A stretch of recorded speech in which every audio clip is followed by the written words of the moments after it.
বিজনেসকে এরকম হতে হবে যে আমাকে ছাড়াও যেন সে চলতে পারে অটোমেটিক প্রসেসে। তো ইনবক্স আমি যদি 1 ঘন্টা ইনবক্সে না থাকি তাহলে আমার কোনো অর্ডার আসবে না।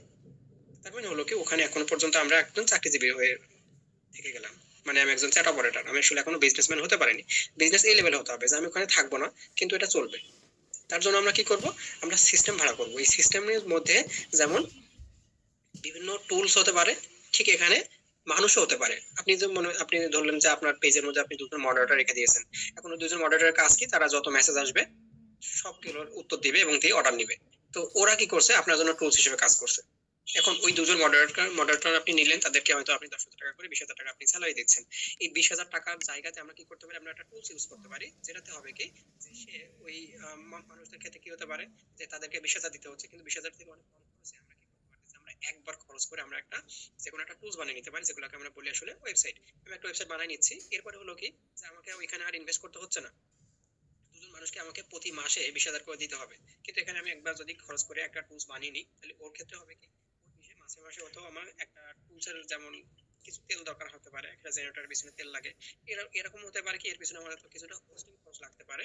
আর ডোমেইন তো 1 বছরের জন্য আপনার খুব সীমিত একটা খরচ। হোস্টিংটা আপনার লাগবে যে আপনার সাইটটাকে যেন অ্যাক্টিভ রাখে।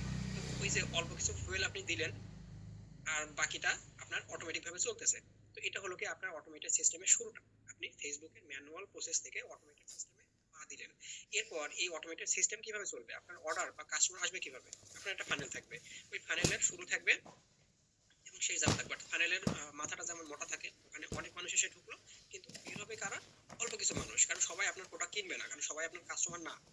তো আমরা অনেক বড় মানুষকে টার্গেট করলাম। টার্গেট করার জন্য আমরা কিছু ধরনের কন্টেন্ট বানিয়ে দিলাম। আমাদের ফানেলের শুরুটা অ্যাওয়ারনেস পর্যায়ে যেটা আমরা বললাম, বা টপ অফ দ্য ফানেল, ওই পর্যায়ে আমরা কি করব, আমরা অ্যাওয়ারনেস ক্রিয়েট করার চেষ্টা করব। আমি আমার প্রোডাক্ট সম্পর্কে, আমার বিজনেস সম্পর্কে মানুষকে জানাবো যে এই ধরনের সমস্যার জন্য আমার কাছে কিছু সলিউশন আছে। শুধুমাত্র আমরা সমস্যা নিয়ে কথা বলতে পারি, পেইন পয়েন্ট নিয়ে কথা বলতে পারি, নট আমাদের প্রোডাক্ট। আমরা যেটা ফেসবুকে দেখে থাকি বা নর্মালি ছোট উদ্যোক্তারা আমরা যেটা করে থাকি, আমরা ফানেল সম্পর্কে আমাদের আইডিয়া থাকে না, যেহেতু একটা মার্কেটিং এর বিষয়, আমাদের প্রপার মার্কেটিং টিম থাকে না বা মার্কেটিং নলেজ থাকে না। তার ফলে আমরা করি কি, আমরা একটা প্রোডাক্ট নেই, নেওয়ার পর ওইটা আমরা সেল করার চেষ্টা করি যে ওটা দিয়ে কি করি, এর দাম এত, এটা এই কাজ করে, ওই আমরা পোস্ট বানিয়ে শুরু করি। এই পোস্টটাকে আমরা কি বলি, সেল পোস্ট। এই সেল পোস্টের মধ্যে কি হচ্ছে, এই সেল পোস্টটা আসলে কি, ওই যে আপনার ফানেলের একবার লাস্ট ধাপ, যখন কি আপনি একটা মানুষকে অফার দিবেন। এই অফারটা আপনি যখন শুরুতে দিচ্ছেন তখন হচ্ছে কি, যাদের পেইন পয়েন্টটা খুব মেজর পর্যায়ে চলে গেছে, যে এখন সে তার দেয়ালে পিঠ থেকে গেছে, ওরকম কিছু মানুষ হয়তো আপনার কাছ থেকে নিতে পারে। তাছাড়া হবে কি, বেশিরভাগ মানুষ হবে কি আপনার ফানেলই নাই, মানে আমি লাস্ট পর্যায়ে আছেন, তো ওই জায়গাটা আপনি যখনই শুধু অফারটা দিচ্ছেন তখন বেশিরভাগ মানুষ ওটাকে এড়িয়ে যাচ্ছে, ইগনোর করে যাচ্ছে। তো ওই সমস্যার সমাধান করতে গেলে আমাদের একটা সিস্টেম থাকতে হবে। আমাদের সিস্টেমের মধ্যে আমাদের একটা ফানেল থাকবে। আপনার যখনই এখন থেকে, অর্থাৎ আমরা একটা ছোট উদ্যোক্তা হই বা বড়, আমাদের চিন্তা ভাবনা হবে সব ফানেল কেন্দ্রিক। মানে যে কোনো কিছুকে আপনি চেষ্টা করবেন একটা ফানেলে ফেলতে। ফানেলে ফেলার জন্য আমরা যদি একটা বড় টার্গেট অডিয়েন্সকে টার্গেট করি, ধরুন যে টার্গেট করলাম এরকম যে আমি একটা নতুন একটা প্রোডাক্ট নিয়ে আসছি, এই প্রোডাক্টের উপরে আমি একটা ক্যাম্পেইন চালাতে চাচ্ছি, যে এই প্রোডাক্টটা আমি হয়তো 200 পিস নিয়ে আসলাম, এখন এটা আমাকে বিক্রি করতে হবে, তাহলে আমি একটা ফানেলের মতো করে চিন্তা করবো। 200 মানুষের জন্য আমি কি করবো, প্রথমত আমি কন্টেন্ট বানাবো। 3 লেয়ারের কন্টেন্ট হবে। একটা হচ্ছে অ্যাওয়ারনেস পর্যায়ে, যে এই কন্টেন্টটা মানে কিভাবে মানুষকে আমার এই প্রোডাক্ট সম্পর্কে তথ্য দিবে, ব্যাস এতটুকুই। কোন প্রবলেমটা সলভ করবে ওই প্রবলেমের উপরে আমি কিছু কন্টেন্ট বানাবো, যেটাকে আমরা বলতেছি অ্যাওয়ারনেস লেভেল অথবা টপ অফ দা ফানেল। প্রথম ধাপ, মানুষকে আমি কি করব, শুধুমাত্র আমার প্রোডাক্ট সম্পর্কে আগে জানাবো। দ্বিতীয় ধাপে এসে আমি কি করব, ওই সেম প্রোডাক্ট সেম প্রবলেম নিয়ে আমরা কথা বলবো, কিন্তু এখন আমি কাস্টমারদেরকে বা আমার টার্গেট অডিয়েন্সকে আমি কি করব, এঙ্গেজ হওয়ার সুযোগ দিব। আমার কন্টেন্টের সাথে তারা যেন এঙ্গেজ হতে পারে। এখানে আমরা কি করতে পারি, যে এমন ভাবে আমি আপনার পোস্টটা লিখবো যেখানে তারা এঙ্গেজ হবে, তারা লাইক করবে, কমেন্ট করবে, শেয়ার করবে, যে কোনো ভাবে এঙ্গেজ হবে। দেন এই যে ধাপে ধাপে কিন্তু মানুষজন কমতে থাকবে। যখন আপনি অ্যাওয়ারনেস ক্যাম্পেইনটা করলেন, আপনি আপনার কন্টেন্টের বা প্রবলেম দিলেন, এখন প্রবলেম যাদের না তারা বাদ হয়ে যাবে। আপনি হয়তো 1,000 মানুষকে টার্গেট করেছেন, কিন্তু 1,000 মানুষের মধ্যে দেখা যাবে কি, যে তাদের ওই পেইন পয়েন্ট এখনো নাই। কারণ ফেসবুক আপনাকে দেখাচ্ছে কি, এই প্রোফাইল গুলো তো আপনার পেজের মতো পেজ যাদের আছে তাদের পেজটাকে লাইক করেছে, আপনি এদের কাছে অ্যাড পাঠাতে পারেন, কিন্তু ফেসবুক অ্যাকচুয়ালি জানে না যে আপনি আপনার যে প্রোডাক্ট আছে এই প্রোডাক্টটা তাদের পেইন পয়েন্টের সাথে যাচ্ছে কিনা। তো আপনি 1,000 জনকে পাঠালেন, তার মধ্যে থেকে যাদের পেইন পয়েন্টে হিট করবে তারাই কেবল আপনার ওই ফানেলের মধ্যে ঢুকলো। দেন সেকেন্ড লেভেলে গিয়ে, অর্থাৎ মফু বা মিডল অফ দ্য বট ফানেলে গিয়ে আপনি যখন তাদেরকে এঙ্গেজ করার মতো কন্টেন্ট দিচ্ছেন, তখন ওর ভিতর থেকে যাদের পেইন পয়েন্ট আরো বেশি, তারা কি হবে, এখন আপনার সাথে এঙ্গেজ হবে। আরে এই লোক তো আমার মতো কথা বলতেছে, বা আমার প্রবলেমই তো এটা, এটা আমার প্রবলেম নিয়ে কথা বলতেছে, মানে এখন আমি ওখানে নিজের অভিজ্ঞতা শেয়ার করতে পারি। এই ধরনের কোনো কিছু যদি আপনি দেন তাহলে তারা এখানে এঙ্গেজ হবে। তার পরবর্তীতে আমরা দেখবো যে কিছু মানুষ এখান থেকে বেরিয়ে যাবে, কারণ তারা এঙ্গেজ হওয়ার সুযোগ পাচ্ছে না বা এঙ্গেজ হতে চাচ্ছে না, তারাও বেরিয়ে গেল। তাহলে 1000 মানুষ থেকে হয়তো আমার এখানে আর 500 জন টিকে আছে, যে 500 জন আমার সাথে এঙ্গেজ হয়েছে। 500 জনের মধ্যে থেকে, বা 500 অনেক বেশি বলে ফেলেছি, হয়তো দেখা যেতে পারে 100 বা 200 জন মানুষ আপনার সাথে এঙ্গেজ হয়েছে। তো একটা ধরে নিলাম 100 মানুষজন আপনার কন্টেন্টের সাথে এঙ্গেজ হয়েছে। এখন আপনি ওদের জন্য কি করবেন, লাস্ট ধাপে এসে আপনি তাদেরকে অফারটা দিবেন। তারা এঙ্গেজ হয়েছে মানে কি, তারা আপনার প্রতি তাদের একটা আগ্রহ তৈরি হয়েছে আপনার সলিউশনের প্রতি। এখন ওই সলিউশন নিয়ে আপনার অফারটা কি, আপনার গডফাদার অফারটা কি, ওই 100 জনকে দিবেন। মানে আপনার ফাইনালটা আস্তে আস্তে শুরু হয়ে আসলো। 1000 জন আপনি শুরু করেছিলেন, কিন্তু সেখান থেকে এসে 100 জন অথবা 50 জন এসে তাদেরকে অফারটা দিচ্ছেন। এই 50 জনের মধ্যে ওই অফারটা দিলে সেখান থেকে দেখা যাবে কি, যে ম্যাক্সিমাম মানুষের কেনার সম্ভাবনা থাকবে। কিন্তু আমরা কি করি, ওই 1000 জনের কাছে আমরা একবারে একটা অফার দিয়ে দিই। অফার তো আসলে আমি যেভাবে অফার বানানো দেখাইছি এরকম অফার তো মানুষের থাকে না। তারা কি করে, মূলত ফ্রি ডেলিভারি অথবা এই ধরনের ছোটখাটো জিনিস দিয়ে অফার বানানোর চেষ্টা করে। মানে মূলত তারা প্রোডাক্টটাই সেল করার চেষ্টা করবে, প্রোডাক্ট একবারে 1000 মানুষের কাছে দিয়ে দিচ্ছে। ওখানে তার পেইন পয়েন্ট কি, সেটা নিয়ে আমি তাকে এঙ্গেজ হওয়ার সুযোগ দিলাম না, কিছুই করলাম না, সরাসরি আমরা সেল করতে চাইলাম, ফলে ওই সেলটা আসলে কাজে দেয় না। কিন্তু যখন আমরা এরকম ফাইনালের মতো করে চিন্তা করব, তখন আমরা ওখান থেকে বেটার সলিউশন পাবো আর কি, মানে বেটার আউটপুট পাবো। সো অটোমেটেড সিস্টেমটা আপনার এখানে হেল্প করবে। আপনি ফানেলে শুরু করলেন, এখন আমি 1000 জনকে উদাহরণ দিলাম। এখন আপনি যখন দেখছেন যে আপনার একটা কন্টেন্ট, অর্গানিক একটা কন্টেন্ট আপনি বানিয়েছেন, ফ্রি একটা কন্টেন্ট, সেই কন্টেন্টটা এমনিতে মানুষজন পছন্দ করছে বা এখানে বেশি রিচ আসছে, এখন আপনি চাইলেন কি এই কন্টেন্ট আমি বেশি মানুষের কাছে ছড়িয়ে দিই। মার্কেটিং এর এই টেকনিকটা আপনাকে ফলো করতে হবে। যেটা বেশি চলছে সেটাকে আপনি কাজে লাগান, যেটা চলছে না সেটাকে ডিলিট করে দিন, অথবা এডিট করে আপনি আবার নতুন করে ট্রাই করে দেন। যেটা চলতেছে সেটা বেশি বেশি করবেন। মানে একটা কন্টেন্ট মানুষ পছন্দ করতেছে, ওই কন্টেন্টের উপর বারবার আপনি অ্যাড দেন। টিভিতে বড় বড় ব্র্যান্ডরা এটাই করে না, ওই একই অ্যাড কি করে ভাই, প্রত্যেক দিন ওই একই অ্যাড দিতে থাকে। তো নতুন নতুন তো আনতেই পারে। সার্ফ এক্সেল কি করতেছে, যে দাগ থেকে যদি দারুণ কিছু, মানে প্রত্যেকটা অ্যাডই তো একই দেয়। হুইলে সেই অ্যাড আমরা কি ছোটবেলা থেকে একই জিনিসই দেখে আসতেছি। তো এই যে একই অ্যাড তারা কেন বারবার দেয়, ওই অ্যাডগুলো কাজে দিচ্ছে। ওই অ্যাডগুলো মানুষের মধ্যে ব্র্যান্ডের আইডেন্টিটি ক্রিয়েট করতেছে, মানুষের মাথার ভিতরে ওই নামটা বারবার ঢুকাই দিচ্ছে, মানে কি এমন ভাবে ছাপ ফেলে দিচ্ছে যে এটা যেন আমরা না ভুলে যাই। তো আমাদেরও কোনো জিনিস যদি কাজে দেয়, কোনো কন্টেন্ট যদি কাজে দেয়, ওই কন্টেন্ট আমরা বারবার ইউজ করতেই পারি। কিন্তু যদি আপনার নতুন প্রোডাক্ট আসে, সেক্ষেত্রে হয়তো আপনাকে নতুন কন্টেন্ট বানাতে হবে। কিন্তু আপনি ধরন সেম রাখতে পারেন, যে আগের কন্টেন্টটাতে আমি কি কি বিষয় ফলো করেছিলাম, ওখানে হুক কি ছিল, ওখানে স্টোরি কি ছিল, ওখানে আমার কল টু অ্যাকশনটা কেমন ছিল, বা ওখানে আমি অফারটা কিভাবে বানিয়েছিলাম, সেই সিস্টেমটা আমরা ফলো করতে পারি। সো এই যে সিস্টেমের কথা আমি বলতেছি, মানে কি প্রত্যেকটা জায়গাতে আমার একটা থিম থাকবে, কোনো একটা মানে ফ্রেমওয়ার্কের মতো কিছু একটা আমাকে বানিয়ে নিতে হবে, যেন আমি বারবার এই জিনিসটাকে কপি করতে পারি, বারবার যেন আমাকে আবার জিরোতে ফিরে যেতে না হয়। তো এই সপ্তাহে আমরা মূলত এগুলোই দেখার চেষ্টা করতেছি। আজকে আমরা দেখবো যে আমরা ফ্রিতে তো কিছু কন্টেন্ট বানালাম, একটা ফানেল ভাবলাম। এখন আমি 1000 জনকে টার্গেট করে একটা অর্গানিক কন্টেন্ট বানাতে পারি, কারণ আসলে অর্গানিক ভাবে কন্টেন্ট খুব বেশি তো চায় না। কিছু কিছু পোস্ট আপনারা দেখে থাকবেন যে অর্গানিক ভাবে হিউজ হিউজ পরিমাণে রেসপন্স পাচ্ছে, কিন্তু তার ধরন থাকতে হয়।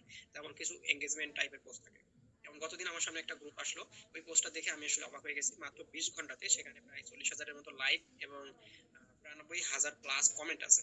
এবং পোস্টটা কি ছিল, বুড়ো মানুষদের জন্য একটা গ্রুপ আর কি, এরকম লিখেছে যারা সিনিয়র আর কি, 40 প্লাস মানুষদের জন্য গ্রুপ।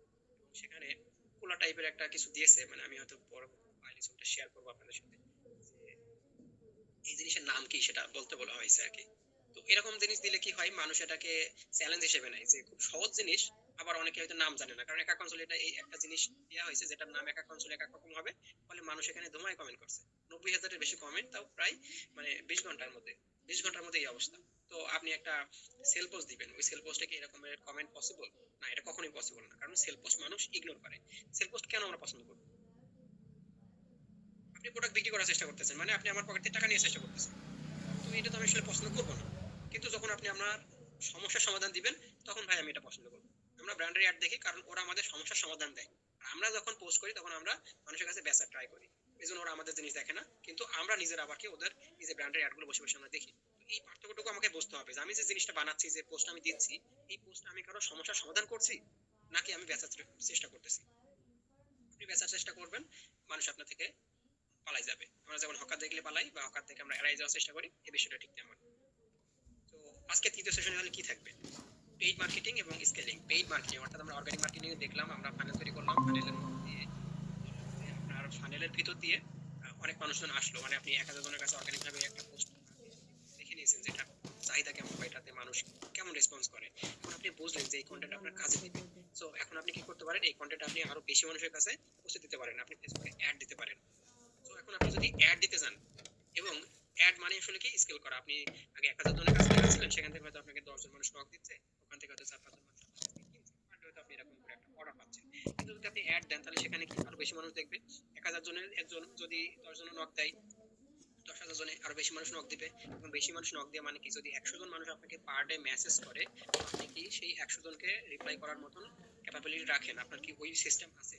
আপনি একা একা মেসেজ দিতে গেলে 100 জনকে আপনি সামলাতে পারবেন না, কারণ প্রত্যেকটা মানুষ আপনার কাছে একই রকম করবে, ছবি চাইবে, দাম জিজ্ঞেস করবে, তারপর অর্ডার ডিটেলস দিবে, মানে যদি সে তার ডেলিভারি ডিটেলস দেয়, তো এইগুলো একজন মানুষের পক্ষে হ্যান্ডেল করা পসিবল না। তো তখন আপনাকে কি করতে হবে, আপনাকে সিস্টেম বানাতে হবে। সিস্টেমের মধ্যে কি হতে পারে, কোনো অটোমেটিক টুলস হতে পারে, সেটা একটা মেশিন হতে পারে, একটা ওয়েবসাইট হতে পারে, আবার একটা মানুষ হতে পারে। সো আপনি কোনটা বেছে নেবেন সেটা আপনার উপর ডিপেন্ড করতেছে। আমি এখানে কিছু সলিউশন দেখাই দিচ্ছি, যেখানে আমি মূলত মানুষটাকে দেখাচ্ছি না, কারণ মানুষের পিছনে আমাদের খরচ বেশি। হ্যাঁ, আমরা মডারেটর অবশ্যই রাখতে পারি, কারণ আমাকে তো আলটিমেটলি ওই বিজনেস থেকে নিজেকে বের করতে হবে। আমি সবকিছু অটোমেশন করব, মানে আমি ওই বিজনেস থেকে নিজেকে সরাই নিয়ে আসবো, আমি না থাকলেও যেন আমার বিজনেসটা চলতে পারে। সেখানে আমরা দেখব যে লং টার্মে যেটা আমাকে বেশি প্রফিট দিবে হিসেবে কাজ করবে। সেখানে একজন মানুষ থাকতে পারে, কিন্তু আমি যদি 10 জন মানুষ রাখি তাহলে ওটা আমার জন্য আসলে একটা লস প্রজেক্ট হয়ে যাচ্ছে, কারণ 10 জন মানুষকে স্যালারি দিতে গেলে 1,000 টাকা খরচ। ওর জায়গাতে যদি আমি একটা মেশিন বসাই দিই, আমি একটা ওয়েবসাইট বানাই ফেললাম, তাহলে একটা ওয়েবসাইট কি করবে, সে 10 জন মানুষের কাজ করবে। এর পাশাপাশি তো আমি একজন মানুষকে রাখতে পারি। সো অ্যাড আসলে কোনো লটারি না, অ্যাড একটা আসলে বিজ্ঞান। আপনি যদি অ্যাডের এই মূল জিনিস, কিছু কিছু মূল জিনিসগুলো বুঝতে পারেন, তাহলে আপনি দেখবেন যে বাকিদের অ্যাড যেভাবে কাজ করতেছে আপনার অ্যাডও ঠিকভাবে কাজ করবে। তো আজকে সিস্টেম বিল্ডিং পার্টে আমি সম্ভব হলে আপনাদেরকে কিছু ডিজিটাল শোরুমের লাইভ দেখাবো, বলতে আমি আসলে কোন ধরনের জিনিসটা বোঝাই এই ডিজিটাল শোরুম বলতে, এবং এরকমের প্ল্যান আপনারা মাথার ভিতরে রাখতে পারেন যেন আপনাদের পরবর্তীতে সুবিধা হয়। কারণ ফার্স্ট ডে যখনই কেউ ওয়েবসাইট বানাতে যায় তখনই সে কি করে, সে দারাজের মতো চিন্তা করে, সে স্বপ্নের মতো চিন্তা করে। বা কারো যদি বিটু আইটেম থাকে, যেমন আমি আমার ক্লায়েন্টের কথা বলি, তিনি আমাকে আসলে, আমি তাকে একটা সলিউশন দেখাইছি ডেমো, কিন্তু তিনি আমাকে ক্লাসি মেসি যেটা আছে সাইট, ওটা আমাকে দেখিয়ে বললেন যে তার এরকম প্রফেশনাল সাইট লাগবে। তিনি এখন কেবল ফেসবুকে বিজনেস করেন, মাঝে তার বিজনেস বন্ধ ছিল, এখন নতুন করে শুরু করবেন, কিন্তু তিনি একদিনেই ক্লাসি মেসির মতন একটা সেটআপ চান। ক্লাসি মেসি যদি আপনি দেখে থাকবেন, ওটা হিউজ একটা সাইট, মানে ওটা ওটা বেশ অনেক রিচ একটা সাইট, এবং অনেকদিন ধরে ওরা মার্কেটে আছে এবং বেশ ভালো পরিচিত একটা ব্র্যান্ড। সো ওরকম একটা ব্র্যান্ড যদি আমি ফার্স্টে বানাতে চাই, বানানোর পর এটা আসলে কি আমি নিজে ওটা সামলাতে পারবো না, না আমার কাস্টমার গিয়ে ওখানে সামলাতে পারবে। তো আমি এই জায়গা থেকে চিন্তা করতে শেখাচ্ছি আপনাদেরকে। আপনি চিন্তা করবেন কি আপনার কাস্টমারের জুতায় পা রেখে। আমি যেটা করতেছি এটা তো আমার কাস্টমারের জন্য। অ্যামাজনের কথা আমি আপনাদেরকে বলেছিলাম, হয়তো মনে থাকবে। অ্যামাজন তার প্রত্যেকটা ডিসিশন নেয় আসলে কাস্টমারের পয়েন্ট থেকে। আমি যে সিদ্ধান্তটা নিচ্ছি এটা আমার কাস্টমারকে হেল্প করবে নাকি আমাকে হেল্প করবে। আসলে আমাকে হেল্প করলে কি ওই বিজনেসটা শুধু আমি থাকবো, আমি কাস্টমার, আমি সবকিছু। কাস্টমারকে যদি আমরা হেল্প করতে না পাই তাহলে ওরা আমাকে এড়িয়ে চলে যাবে। তো আপনাকে ভাবতে হবে কাস্টমারের মতো। আমি একটা হিউজ ওয়েবসাইট বানাই নিয়ে বসে থাকলাম, একটা সিস্টেম বানাই নিয়ে বসে থাকলাম, কিন্তু এটা না আমি ইউজ করতে পারি আর না তারা ইউজ করতে পারতেছে, তাহলে লাভটা কোনো কারোরই হচ্ছে না। আমি বানাই দিতে পারবো, আমার তো সমস্যা নেই, কিন্তু আমি কেন আপনাকে এই ধরনের কথা বলতেছি, কারণ আমি বলছি যেন আপনি এখান থেকে উপকৃত হন।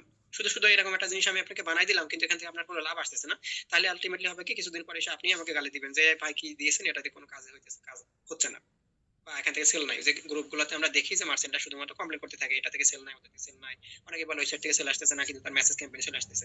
তো তার ভিতরে যে প্রবলেম গুলো আছে এইগুলো তারা খোঁজার চেষ্টা করে না, যে আমার সিস্টেমটা কেন কাজে দিচ্ছে না। তো কখন আপনারা আসলে বিজ্ঞাপনে টাকা ঢালবেন? তো একটা ভুল ধারণা আছে আমাদের মধ্যে, সেটা হচ্ছে কি সেল হচ্ছে না তাই বুস্ট করি। বেশিরভাগ মানুষ দেখবেন এই ধরনের কথা বললে, যে সেল হচ্ছে না তাই তারা বুস্ট করতেছে। কিন্তু আমাদেরকে আসলে করতে হবে উল্টা। আমি ঠিক আপনাদেরকে উল্টাটাই দেখাচ্ছি, যে পেইড অ্যাড হচ্ছে আসলে আগুনে ঘি ঢালার মতো। আপনি যদি শুধু ঘি দেন ওটাতে তো আগুন জ্বলবে না। যদি একটা আগুন থাকে ওখানে যদি আপনি এখন ঘি দেন, তাহলে ওই আগুনটা বড় বড়, মানে বড় আকার ধারণ করবে, দাও দাও করে জ্বলবে। তো আমাদের অর্গানিক কন্টেন্টটাই হচ্ছে আমাদের আগুন। এর উপরে আমরা পেইড অ্যাডটাকে ঘি হিসেবে ব্যবহার করব। আপনি অর্গানিক কন্টেন্ট দিয়ে আপনি আগে দেখে নিন যে কোন ধরনের কন্টেন্ট, আপনার কোন স্টাইলের কন্টেন্ট গুলা মানুষ পছন্দ করছে। মানুষ বলতে আপনার টার্গেট অডিয়েন্স, কারণ আপনার পেজের সাথে যারা এঙ্গেজ হচ্ছে তাই মূলত আপনার অডিয়েন্স। এরা কোন পোস্টের সাথে এঙ্গেজ হচ্ছে, দেন ওই কন্টেন্টের উপরে আপনি টাকা ঢালুন, তাহলে আপনার ওই কন্টেন্টটা মিস যাবে না, কারণ এটা আগে থেকেই উইনার। অর্গানিক উইনার বলতে আমরা এটাকেই বোঝাচ্ছি। তো এখন যদি আমরা এইখানে আরেকটু বলি, আমার পেজে ফলোয়ার নাই তাহলে আমি কি করব? আপনার পেজে ফলোয়ার না থাকলে আপনি যেটা করতে পারেন, আপনি অর্গানিক ভাবে পোস্ট করতে পারেন। এখন আমরা নরমালি পোস্ট করি না, পোস্ট করি বলতে কি সব সেল পোস্ট করি। আপনি নিজেই দেখবেন, আপনার যারা এখানে আছেন অথবা আরো যারা পরবর্তীতে সেশন দেখবে, তো তারা বেশিরভাগ ক্ষেত্রে কি করি আমরা, বা আপনি ফেসবুকে ঢুকলেই দেখবেন কি 10 জনের মধ্যে থেকে ম্যাক্সিমাম মানুষই, আমি সংখ্যা বলতেছি না, ম্যাক্সিমাম মানুষই আপনারা জানেন সবাই ওই সেল পোস্ট করে আমরা অভ্যস্ত। এখন আপনি নিজেই চিন্তা করুন, আপনি আর কোন জনের সেল পোস্ট দেখেন কিনা? আপনি দেখেন না। তো তাহলে বাকিরা আমাদেরটা কেন দেখবে? তারা আমাদেরটা দেখবে না, ফলে তারা আমাদেরকে ফলো করার তো প্রশ্ন ওঠে না। তো আপনাকে তখনই তারা ফলো করবে যখন আপনার কন্টেন্টের থেকে তারা কোনো ভ্যালু পাবে। সো আমাদেরকে ভ্যালু দেওয়ার চেষ্টা করতে হবে। আপনি যখন ভ্যালু দিতে থাকবেন তখন এবার মানুষ আপনার পেজ ফলো করবে বা আপনার জিনিসগুলো দেখবে। আর কেনার কথা তো পরে, যখন আমি দেখবো যে এই লোক আমাকে ভ্যালু দিচ্ছে, যে সে বিউটি প্রোডাক্ট সেল করতেছে কিন্তু সে আমাকে বিভিন্ন রকমের সলিউশন দিচ্ছে বা আমার সমস্যার সমাধান দিচ্ছে, তখন আমি তার কাছ থেকে সমাধানটা নেওয়ার চেষ্টা করবো। তো আপনাদেরকে কন্টেন্ট বানানো শিখতে হবে। এখন কন্টেন্ট বানানো শেখার জন্য আপনার নিজে করতে হবে, অথবা আপনি যদি ছোট বিজনেস থাকেন তাহলে আপনাকে নিজে শিখে নিতে হবে, অথবা আপনাকে আউটসোর্স করতে হবে। এখন আমরা আউটসোর্স করতে কোথা থেকে করবো? আউটসোর্স মানে হচ্ছে কি, যে জিনিসটা আমি পারি না সেটা হয় আমি কারোর কাছ থেকে করাই নিব, অথবা আমি নিজে শিখে নেবো। আমি নিজে যদি শিখতে না পারি তাহলে আউটসোর্স করবো, আমি কারো কাছ থেকে এটা করাই নিবো, টাকা দিয়ে আমি তার কাছ থেকে করে নিলাম, অথবা আমি লোক রাখলাম। যদি লোক রাখতে না পারি তাহলে আমরা আউটসোর্সিং করবো। আউটসোর্সিং বা ফ্রিল্যান্সিং জিনিসটা এইখান থেকে এসেছে, যে আমরা যে কাজটা পারি না সেটা আমরা অন্যদেরকে করাই নিচ্ছি, অথবা যেটা খুব রিচ পিপল তাদের ক্ষেত্রে যেটা কাজে দেয়, তারা কি করে নিজেদের সময় বাঁচাতে কাজগুলোকে অন্যকে দিয়ে করায় নেয়। তারা হয়তো পারে, তারপরে সে অন্যকে দিয়ে করিয়ে নিচ্ছে। কেন? কারণ তার সময় নেই, তাদের কাছে সময় মূল্য বেশি বলে। আর আমাদের মতন থার্ড ওয়ার্ল্ড কান্ট্রি যারা আছে তারা আমরা কি করি, যে আমরা নিজেরাই সবকিছু করতে থাকি। এর ফলে দেখা যায় কি যে কোনো কিছু ঠিক মতো আমাদের হয় না।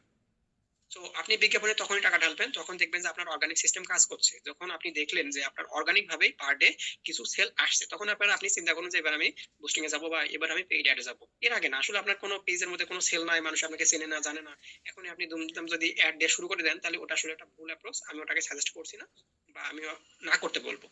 কিন্তু যদি আপনি এরকম চান যে না আমি অ্যাড দিয়েও তো আমি ফলোয়ার বানিয়ে নিতে পারি, হ্যাঁ এটা পসিবল। আপনি সুন্দর করে বুস্টিং করে, আসলে এভাবে হয় না, ফলোয়ার হয় না, কিন্তু আপনি অ্যাড ক্যাম্পেইন করে, ক্যাম্পেইন আর বুস্টিং এর মধ্যে কিছু পার্থক্য আছে। বুস্টিং বলতে এরকম বোঝালাম, আপনি একটা রিলস দিয়েছেন, ওই রিলসটা 10,000 মানুষজনের কাছে পৌঁছে গেছে বা মানুষজন খুব বেশি এঙ্গেজ হয়েছে ওটার সাথে, ওইটাকে আপনি বুস্ট করে ফেলতে পারেন। ওই পোস্টটাকে টাকা দিয়ে, ফেসবুকে টাকা দিয়ে আপনি ওটাকে বলতে পারেন 10,000 জন মানুষ পছন্দ করেছে, এটাকে 10 লাখ মানুষের কাছে পাঠাই দাও, ও দিয়ে দিল। আর অ্যাড ক্যাম্পেইনটা হবে এরকম, আপনি একটা ফানেল ডিজাইন করলেন, আপনার মাথার ভিতরে 3 ধরনের কন্টেন্ট প্ল্যান আছে, যে টপু মপু বপু 3 ধরনের কন্টেন্ট আছে। অ্যাওয়ারনেস পর্যায়ে থাকবে, এঙ্গেজ পর্যায়ে থাকবে, আর লাস্টে ডিসিশন মেকিং পর্যায়টা থাকবে। এই 3 লেভেলে আপনি কন্টেন্ট ডিজাইন করলেন, করে এবার ওটার উপরে আপনি অ্যাড দিচ্ছেন। প্রথমে যে আপনার অ্যাওয়ারনেস পর্যায়ের ভিডিওটা দেখবে, ফেসবুক কেবল আপনার পরের পোস্টটা, মানে পরের ভিডিওটা তাকে দেখাবে। ভিডিও হতে পারে, যে কোনো কন্টেন্ট হতে পারে। তারপর থার্ড যে কন্টেন্ট আছে সেটা তাকে দেখাবে যে সেকেন্ড কন্টেন্টটা দেখেছে। এভাবে নাহলে সবাইকে আমি যদি, মানে ধরুন ফার্স্ট কন্টেন্ট আমি দেখালাম, ওই কন্টেন্ট অ্যাওয়ারনেস পর্যায়ে যারা দেখেছে তারপরে কেবল আমি তাদেরকে সেকেন্ড কন্টেন্ট দেখাচ্ছি। এখানে হলো কি, ফানেল অনুযায়ী আমরা কাজ করতেছি। তো আমরা চিন্তা করব ফানেল ওয়াইজ। অ্যাড ক্যাম্পেইন যখন আমরা করবো তখন এটা এরকম ফানেলের মতো কাজ করে। আপনার পেজটা সম্পর্কে আগে যারাই আপনাকে অ্যাড ক্যাম্পেইনে হেল্প করবে, আপনি যে মার্কেটারের কাছ থেকে করে নেন না কেন, তারা আপনাকে এইভাবেই গাইড করার চেষ্টা করবে, বা আপনিও আসলে এইভাবেই ভাববেন যে আমি আগে ফার্স্ট তার মাথার ভিতরে ঢুকবো, আমি তাকে আগে অ্যাওয়ার করবো যে আমি এই প্রবলেম নিয়ে কাজ করি। তারপর আমি তাকে এঙ্গেজ হওয়ার সুযোগ দিব, আমার সম্পর্কে তাকে আমি আরো জানার সুযোগ দিব, কারণ আমরা অপরিচিত মানুষের সাথে লেনদেন করতে চাই না। আর টাকা পয়সার ব্যাপারে তো আমরা আরো বেশি সেন্সিটিভ। কাউকে আমি চিনি না, ওকে আমি কিভাবে টাকা দিব? এটা পসিবল না, আসলে হয় না। আপনি আহ, আপনি কাউকে চেনেন না, আপনি তাকে আসলে টাকা দিবেন না। আপনার তাকে জানতে হবে, চিনতে হবে। এই জন্য আমরা কি করি, যে 3 লেভেলে ভাগ করে ফেলি। তো আপনি যদি এর মাঝখান থেকে যে কোনো একটা পয়েন্ট কেটে দেন তাহলে সেক্ষেত্রে হয়ে যাবে কি, আপনার ফানেলে ওটা হয়ে গেল, মানে সিদ্ধ হয়ে গেল। ওই ফানেলের চিত্রটা আগে ঠিক করতে হবে। বেশিরভাগের তো আমাদের ফানেল থাকেই না। এখন থেকে আপনারা চেষ্টা করুন একটা ফানেল বানিয়ে নিতে। আর ফানেল ভিতরে বানানোর পরেও আপনি চেক দিবেন যে ফানেলে কোনো ছিদ্র আছে কিনা, যদি থাকে সেই পার্টটা নিয়ে কাজ করতে পারেন। তারপর এখানে টাকা কামানোর মেশিন হিসেবে আমি ভিডিওকে বলছি, কারণ বর্তমান সময়ে দেখা যাচ্ছে কি যে রিলস সবচেয়ে বেশি কাজ করছে। এর কারণ কি? কারণ মানুষ এখন টেক্সট পড়তে চায় না। আর আমাদের জেনজির কথা যদি আমরা বলি তাহলে জেনজি আসলে কি, তাদের মনোযোগ এত বেশি কম যে আপনি টেক্সট দিবেন, একটা লং ফর্মের টেক্সট দিবেন, মানুষ এটা পড়বে না। সেলিব্রিটিদের কথা ভুলে যান, বা ভাইরাল যেসব কন্টেন্ট আছে এসবের কথা ভুলে যান। কারণ আমরা বিজনেস করতেছি যখন, তখন আমাদেরকে ওই জিনিসটার বাইরে আসতে হবে। কারণ বিজনেস জিনিসগুলো মানুষ এত পছন্দ করে না, মানুষ এগুলো এড়িয়ে যাওয়ার চেষ্টা করে।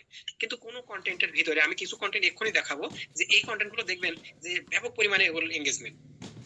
ওগুলোতে কেন এঙ্গেজমেন্ট আসে, আর আমরা যেসব পোস্ট করি আমাদের পেজ থেকে, এগুলোতে কেন এঙ্গেজমেন্ট আসে না, সেটা পার্থক্য বোঝার চেষ্টা করি আমরা। এখানে আমি ভিডিও কন্টেন্টের মধ্যে থেকে একটা জিনিসকে আজকে আবার তুলে নিয়ে আসছি। এটা আমি এর আগেও দেখেছিলাম, ইউজিসি, অর্থাৎ ইউজার জেনারেটেড কন্টেন্ট। এবং আমি মার্কেটিং নিয়ে কাউকে পরামর্শ দিই বা কোনো কিছু বলি, তখন এখানে আমি এই বিষয়টাকে সবচেয়ে বেশি ফোকাস করি। এবং এটা আমাদের নেক্সট সপ্তাহের কি থিম থাকবে আসলে, এটা যে ইউজার জেনারেটেড কন্টেন্ট। আমার মার্কেটিং কৌশলের, আমার নিজের জন্য আমার একটা মেইন অস্ত্র বলতে পারি, সেটা হচ্ছে কি এই ইউজার জেনারেটেড কন্টেন্ট। এটাকে যদি আপনি ফোকাস করতে পারেন তাহলে আপনি বিজনেসে খুব দ্রুত বড় হতে পারবেন। তো ই স্টুডিওর যে ঝকঝকে ভিডিও, এটা থেকে আপনার সাধারণ ফোনে তোলা কয়েক সেকেন্ডের একটা রিভিউ ভিডিও অনেক বেশি কাজে দেয়। এটা আপনারা যদি নাও মানেন, এটা রিসার্চ এটাও কি বলতেছে, না মানলে আপনারা অন্যদের পেজে দেখে থাকবেন যে ছোট ছোট রিভিউ ভিডিও, ভিডিও কেন কাজে দেয়, ফটো থেকে ভিডিও বেশি কাজে দেয়, কারণ ফটোতে অনেকটা ফেক হওয়ার সম্ভাবনা বেশি থাকে, বা ফটো অত বেশি কাজে দেয় না রিভিউ থেকে, যদি যেটা ভিডিওতে কাজে দেয়।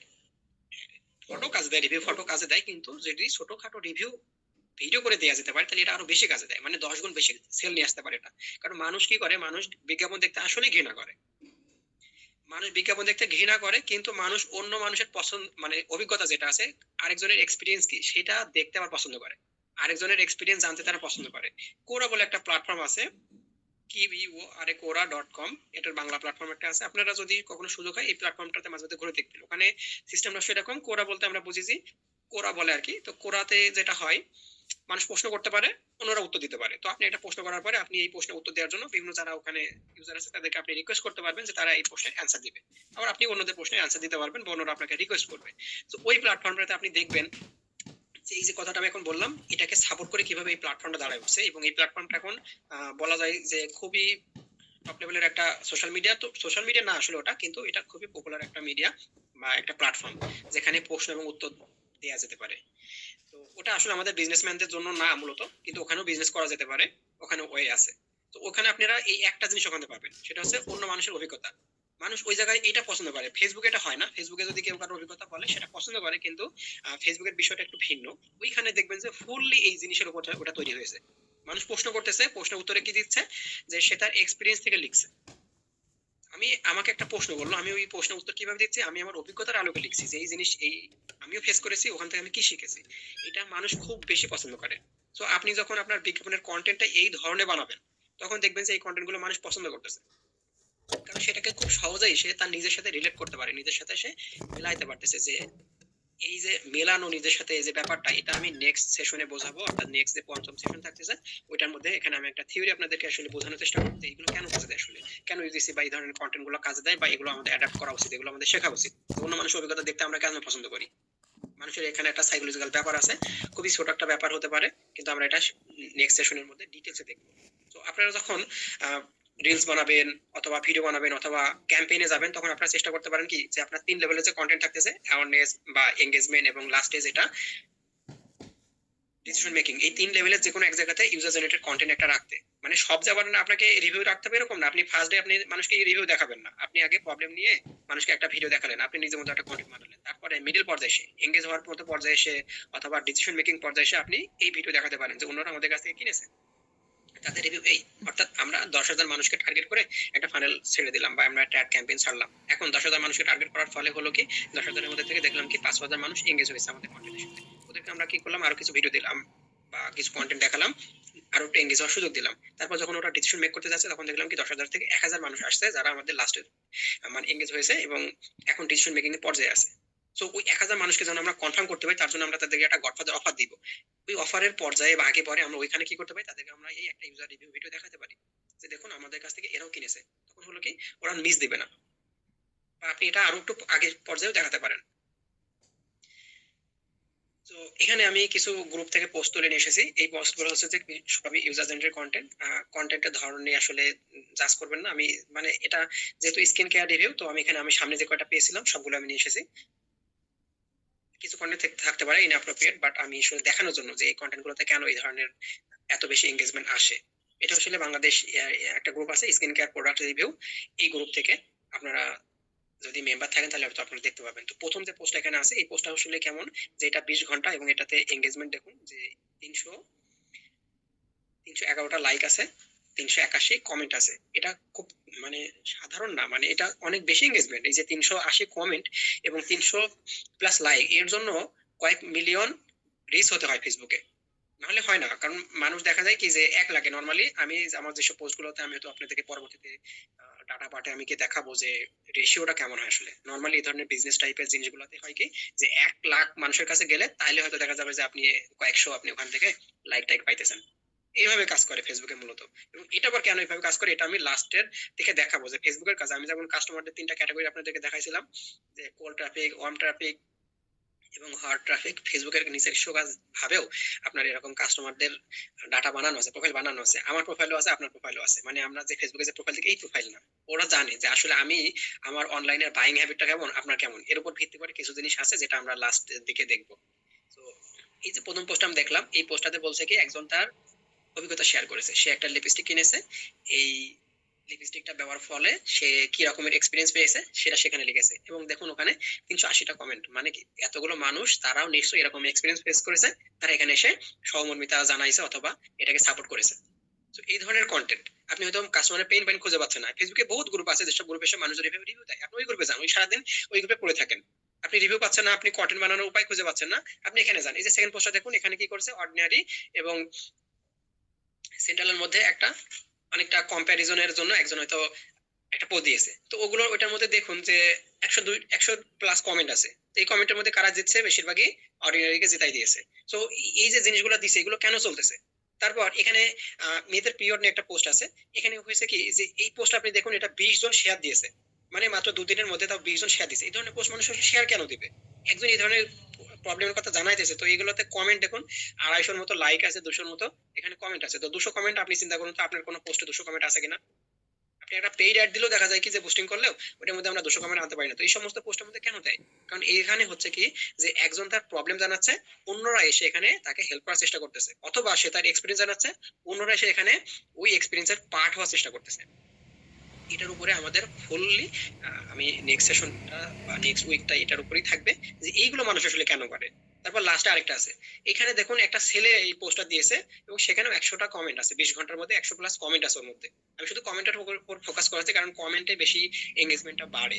তো ওখানে সে কি করেছে, সে তার আগে পরের, আগে আর পরে এই জিনিসটা খেয়াল রাখুন, সে আগে আর পরে, আগে আর পরে তার স্কিন কেয়ারের যে প্রোডাক্ট গুলো আছে সেগুলোর সে দুইটা মানে ছবি এখানে শেয়ার করেছে, সে আগে কম ছিল এখন তার স্কিন কেয়ারের প্রোডাক্ট বেড়ে গেছে, এখানে 100 জন মানুষ এখানে কমেন্ট করেছে।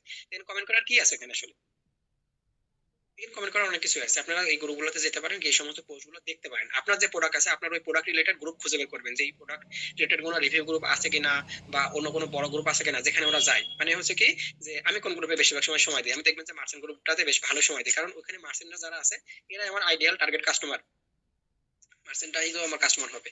তো আপনি কোথায় থাকবেন, আপনার কাস্টমার কোথায় থাকে আপনি সেখানে থাকবেন। আপনার কিন্তু আমি আপনাদেরকে শুরুতে ওটাই বলেছিলাম, যদি আপনার কাস্টমার টার্গেট অডিয়েন্স যদি চায়ের দোকান থাকে আপনি চায়ের দোকান যাবেন, বা যদি কবরস্থানে থাকে আপনি কবরস্থানে যাবেন। তা না হলে মার্কেটিং বলতে আমি আসলে আপনাদেরকে আর শেখানোর আর কিছু নাই, যেখানে আপনার কাস্টমার থাকবে আপনাকে সেখানে যেতে হবে, তাহলে আপনার বিক্রি হবে কিভাবে, ওখানে যেতে হবে, গিয়ে ওদের প্রবলেম দেখতে হবে, ওদের প্রবলেমের সাথে সহমর্মিতা জানাতে হবে। এই যে গ্রুপটা আছে এইখানে আপনি জান যে ওই যে মানুষ প্রবলেম গুলো জানাচ্ছে, ওখানে আপনি বেচার চেষ্টা করবেন না, ওখানে আপনি তাকে সমাধান দেওয়ার চেষ্টা করুন, অথবা ওদের পোস্ট করে ওখান থেকে আপনি সমস্যা খুঁজে নিন, পেইন পয়েন্ট খুঁজে নিন, যে মানুষ আসলে রিয়েলি কি ফেস করতেছে, ওরা ওরা কি চাইতেছে। এখানে যে অর্ডিনারি এবং সেটেলার মধ্যে যে কম্পারিজনটা দেওয়া হয়েছে, এটা থেকে আপনি অনেক আইডিয়া পাবেন যে মানুষ আসলে কোনটাকে পছন্দ করে, বা তারা কমেন্টে কি জানাচ্ছে, ওইখান থেকে প্রচুর পরিমাণ ডাটা পাওয়া যেতে পারে, এবং এইগুলো দিয়ে হিউজ হিউজ কমেন্ট মানে কন্টেন্ট বানানো পসিবল। তো এর উপরে আর একটু বিস্তারিত থাকবে যে এই ধরনের জিনিস কেন কাজে দেয় সেটা নেক্সট উইকে। এবং এখানে আমি আসলে দেখালাম যে ইউজার জেনারেটেড কন্টেন্ট কেন বেশি কাজে দেয়, কারণ মানে কেন কাজে দেয় বলতে কি কাজে দেয় এটা আমি দেখেছি, কেন কাজে দেয় এটা আমরা পরে দেখবো। আপনারা এটার উপরে ফোকাস করতে পারেন যে আপনার যে কাস্টমার বেজ আছে ওই কাস্টমার বেজ থেকে এই ধরনের কন্টেন্ট বানিয়ে নিতে হবে, কিভাবে আপনি নিতে পারেন না পারেন সেইগুলো নিয়ে আমরা নেক্সট উইকে ফোকাস করব।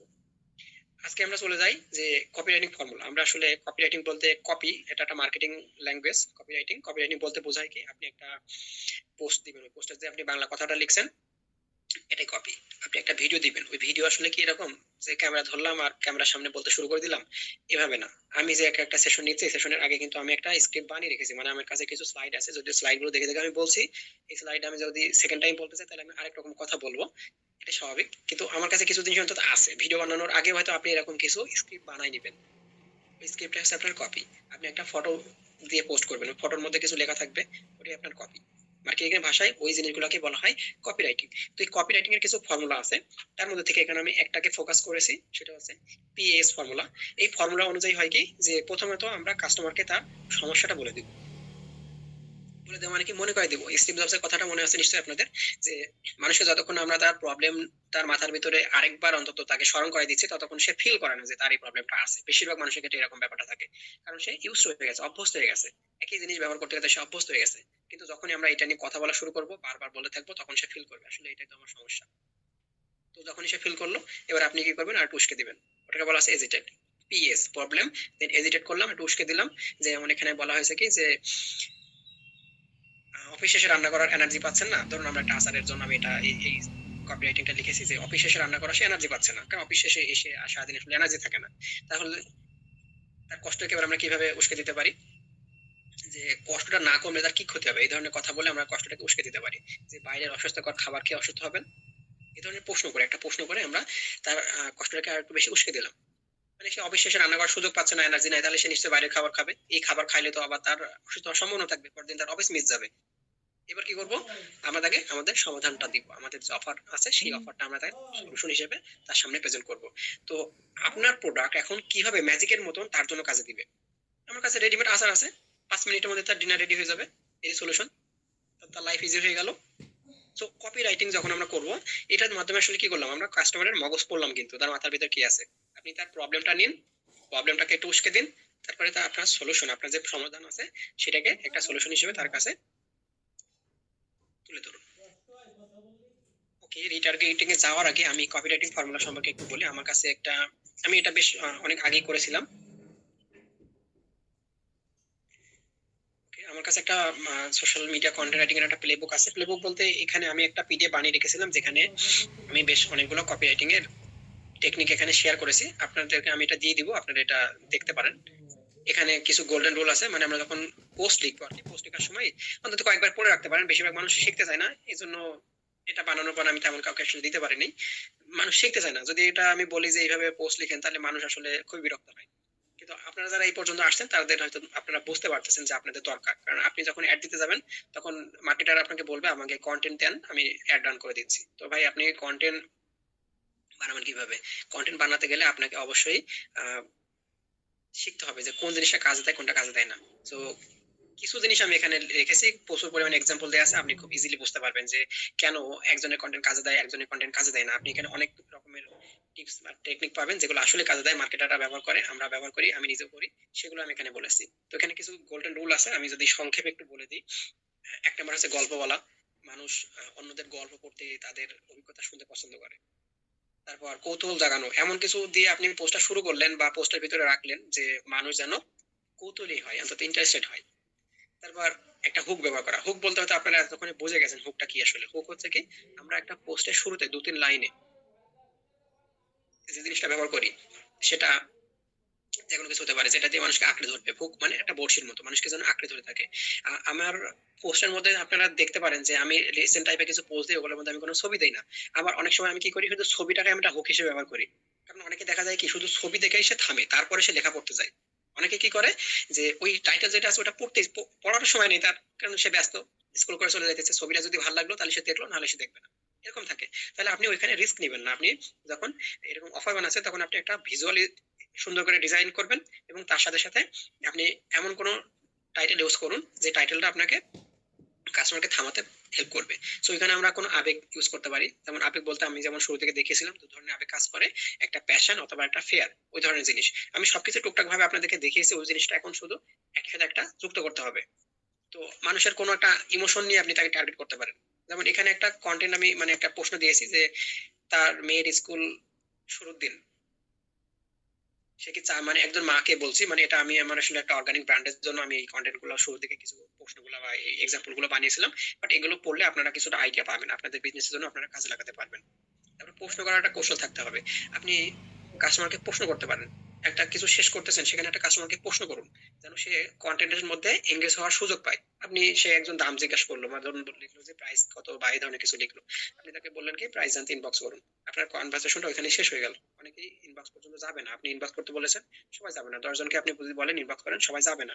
এখন ধরলাম আপনি অনেক বেশি ব্যস্ত, আপনার হয়তো এভাবে মেসেজে মানে রিপ্লাই দেওয়ার সুযোগ নাই, তাহলে আপনাকে কি করতে হবে, হয় ব্যবসা বন্ধ করে দিতে হবে, আর তা না হলে ওই মানুষের রিপ্লাই দিতে হবে। কারণ আপনি ব্যবসায়ী, আপনার কাজ হচ্ছে কি আপনার ইকোসিস্টেমে যারা যারা আসবে তাদেরকে হেল্প করতে হবে। যদি আপনি ওই মানুষকে হেল্প করতে না পারেন, তো আপনি কিসের ব্যবসায়ী, আপনি বিজনেস কিসের জন্য শুরু করেছেন। তো এখন আপনাকে তাহলে কি করতে হবে, সলিউশন খুঁজতে হবে। অনেকেই তাদের পোস্টের মধ্যে এইভাবে কমেন্ট গুলো উত্তর দেয় না। আমি এগুলো দেখি বিভিন্ন মানুষের পেজে গেলে, আমি এগুলো ঘুরে ঘুরে দেখি যে তাদের আসলে হ্যাবিটটা কেমন, তার পেজটা গোছালো কিনা, আসে কমেন্টে রিপ্লাই দেয় কিনা। কমেন্টে রিপ্লাই যদি আপনি না দিতে পারেন, তাহলে আপনাকে কোনো সিস্টেম ভাড়া করতে হবে। আপনি কোনো এজেন্সি ভাড়া করুন যারা আপনার হয়ে আপনার সোশ্যাল মিডিয়া গুলো হ্যান্ডেল করবে, অথবা আপনি নিজে লোক রাখুন, অথবা আপনি নিজের অ্যান্সার দিন। যে কোনো ভাবে আপনাকে কাস্টমারকে অ্যান্সার দিতে হবে। কাস্টমারকে অ্যান্সার যদি না দেন, তাহলে আপনি আরেকজন নতুন কাস্টমার কিভাবে পাবেন? আপনি তাকে ইনবক্সে ডাকতেছেন, ঠিক আছে, আপনার কনভারসেশনটা ওখানে ক্লোজ হয়ে গেল। অনেকে যাবে না, কেউ কেউ যাবে। হ্যাঁ, তো যারা যাচ্ছে না, আপনি ওই রিস্ক কেন নিবেন? যে ওখানে প্রাইসটা জানতে চাইতেছে, আপনি ওখানে প্রাইসটা জানাই দিন। এখানে অনেকের ব্যাপারে সমস্যা হয় কি, যে প্রাইসের যে কম বেশি হয়ে অনেকে কাস্টমার সার্ভিস যে ব্যাপারটা থাকে, এগুলো নিয়ে আমি বেশ কথাও বলেছিলাম। এগুলো হয় কি, তখনই যখন আপনি প্রোডাক্টের প্রাইস নিয়ে আসলে কম্পারিজন মানে কম্পিটিশন করবেন আরেকজনের সাথে, আপনি যখন প্রোডাক্ট সেল করার চেষ্টা করবেন, তখনই মূলত আপনার এই ভয়টা থাকবে। কিন্তু আপনি যদি অফার বানান, তো অফার নিয়ে ভাই আপনার দাম বলতে সমস্যা হওয়ার কথা না। প্রত্যেকটা ব্র্যান্ডই তো তাদের প্রোডাক্টের দাম সারাদিন ধরে তারা এগুলো বলতেই থাকে, প্রত্যেকটা প্রোডাক্টের গায়ে লিখে দেয়, তো ওদের তো প্রোডাক্ট কাস্টমার তৈরি হইতেছে না। আমাদের কেন তো ভয়? তাহলে আমরা ছোট ব্যবসায়ী ক্ষেত্রে আমাদের কেন ভয় হবে? আর বড় বিজনেস থেকে যদি আমরা না শিখি, তাহলে আমরা বড় হবো কিভাবে? আপনাকে অফার তৈরি করতে হবে, এরপর অফারের প্রাইসটা আপনি ওখানে একবারে দিয়ে দিতে হবে, যেন কাস্টমার ফার্স্ট ডে দেখে নিতে পারে। এরপরে যাদের ওই প্রাইস দেখার পরেও আপনার সলিউশনের প্রতি আগ্রহ থাকবে, তারাই কেবল আপনার ইনবক্সে যাবে এবং আপনি তাদেরকে সময় দিন। কারণ সবারকে যদি আপনি ইনবক্সে ডেকে নিয়ে যান, এরপরে হয় কি, আজকে একটা পোস্ট দেখে লিটারালি আমি আসলে বেশ অবাকই হয়েছি। কাস্টমারের পায়ে ধরতেছে, স্ক্রিনশটটা আমার কাছে আছে, আমি দিতে পারলে ভালো হতো। মার্সেন্ট গ্রুপে দেখলাম যে একজন স্ক্রিনশট দিয়েছে কি, যে ভাই দয়া করে পোস্ট মানে পাসওয়ার্ডটা রিসিভ করেন, আমরা ছোট ব্যবসায়ী, এরকম করে সে কাস্টমারের পায়ে ধরতেছে। আমি আপনাদেরকে শুরুতে বলেছিলাম, যদি আপনার কাস্টমারের পায়ে ধরা লাগে, তার মানে আপনি ভুল বিজনেস আছেন, ওই বিজনেস আপনার বাদ দেওয়া উচিত। ও বাদ দেন, আপনি ঢাকা শহরে রিক্সা চালান, ওর থেকে বেশি ইনকাম হবে। পায়ে ধরতেছে মানে কি, কাস্টমারকে কুরিয়ার থেকে যে ডেলিভারি ম্যান গেছে, সে ফোন দিচ্ছে কিন্তু সে ধরতেছে না। ফলে এখন হয়েছে কি, সে রিকোয়েস্ট করতেছে, রিকোয়েস্ট করতে কাজে দিবে না। আপনি যদি ইনবক্সে যেই যে আসলো, ইনবক্স করলো, মেসেজ অর্ডার, মেসেজ ক্যাম্পেইন যেগুলো আমরা করি, এগুলো করার ফলে আমরা কি করি, যে এসে তাকে আমরা জাস্ট প্রোডাক্টটা দিয়ে দিই। তো এখানে আমাদের তো এরকম রিটার্ন আসবে, এটা আমাকে মেনে নিতে হবে। রিটার্ন আসতে পারে, রিটার্ন আসতে পারে এবং রিটার্ন আসবে, কিন্তু রিটার্ন আসার আগেও আমাকে কয়েক স্টেপে কাস্টমারকে যাচাই করে নিতে হবে। যদি আমি প্রোডাক্ট বেচার জন্য মরিয়া হয়ে থাকি, তাহলে আমাকে ওইরকম সিচুয়েশন ফেস করতে হবে। কিন্তু আমি যদি অফার তৈরি করি, তাহলে ওই অফার দেখে সবাই আপনাকে অর্ডার মানে নক দিতে আসবে না। অনেক মানুষই ওখান থেকে আগেই আউট হয়ে যাবে। এরকম কয়েক লেভেলে আপনি অটোমেটিক ফিল্টারিং করে ফেলতেছেন, এটা হয়তো আপনি ফিল করতেছেন না, কিন্তু অটোমেটিক ভাবে ফিল্টারিং হয়ে যাইতেছে।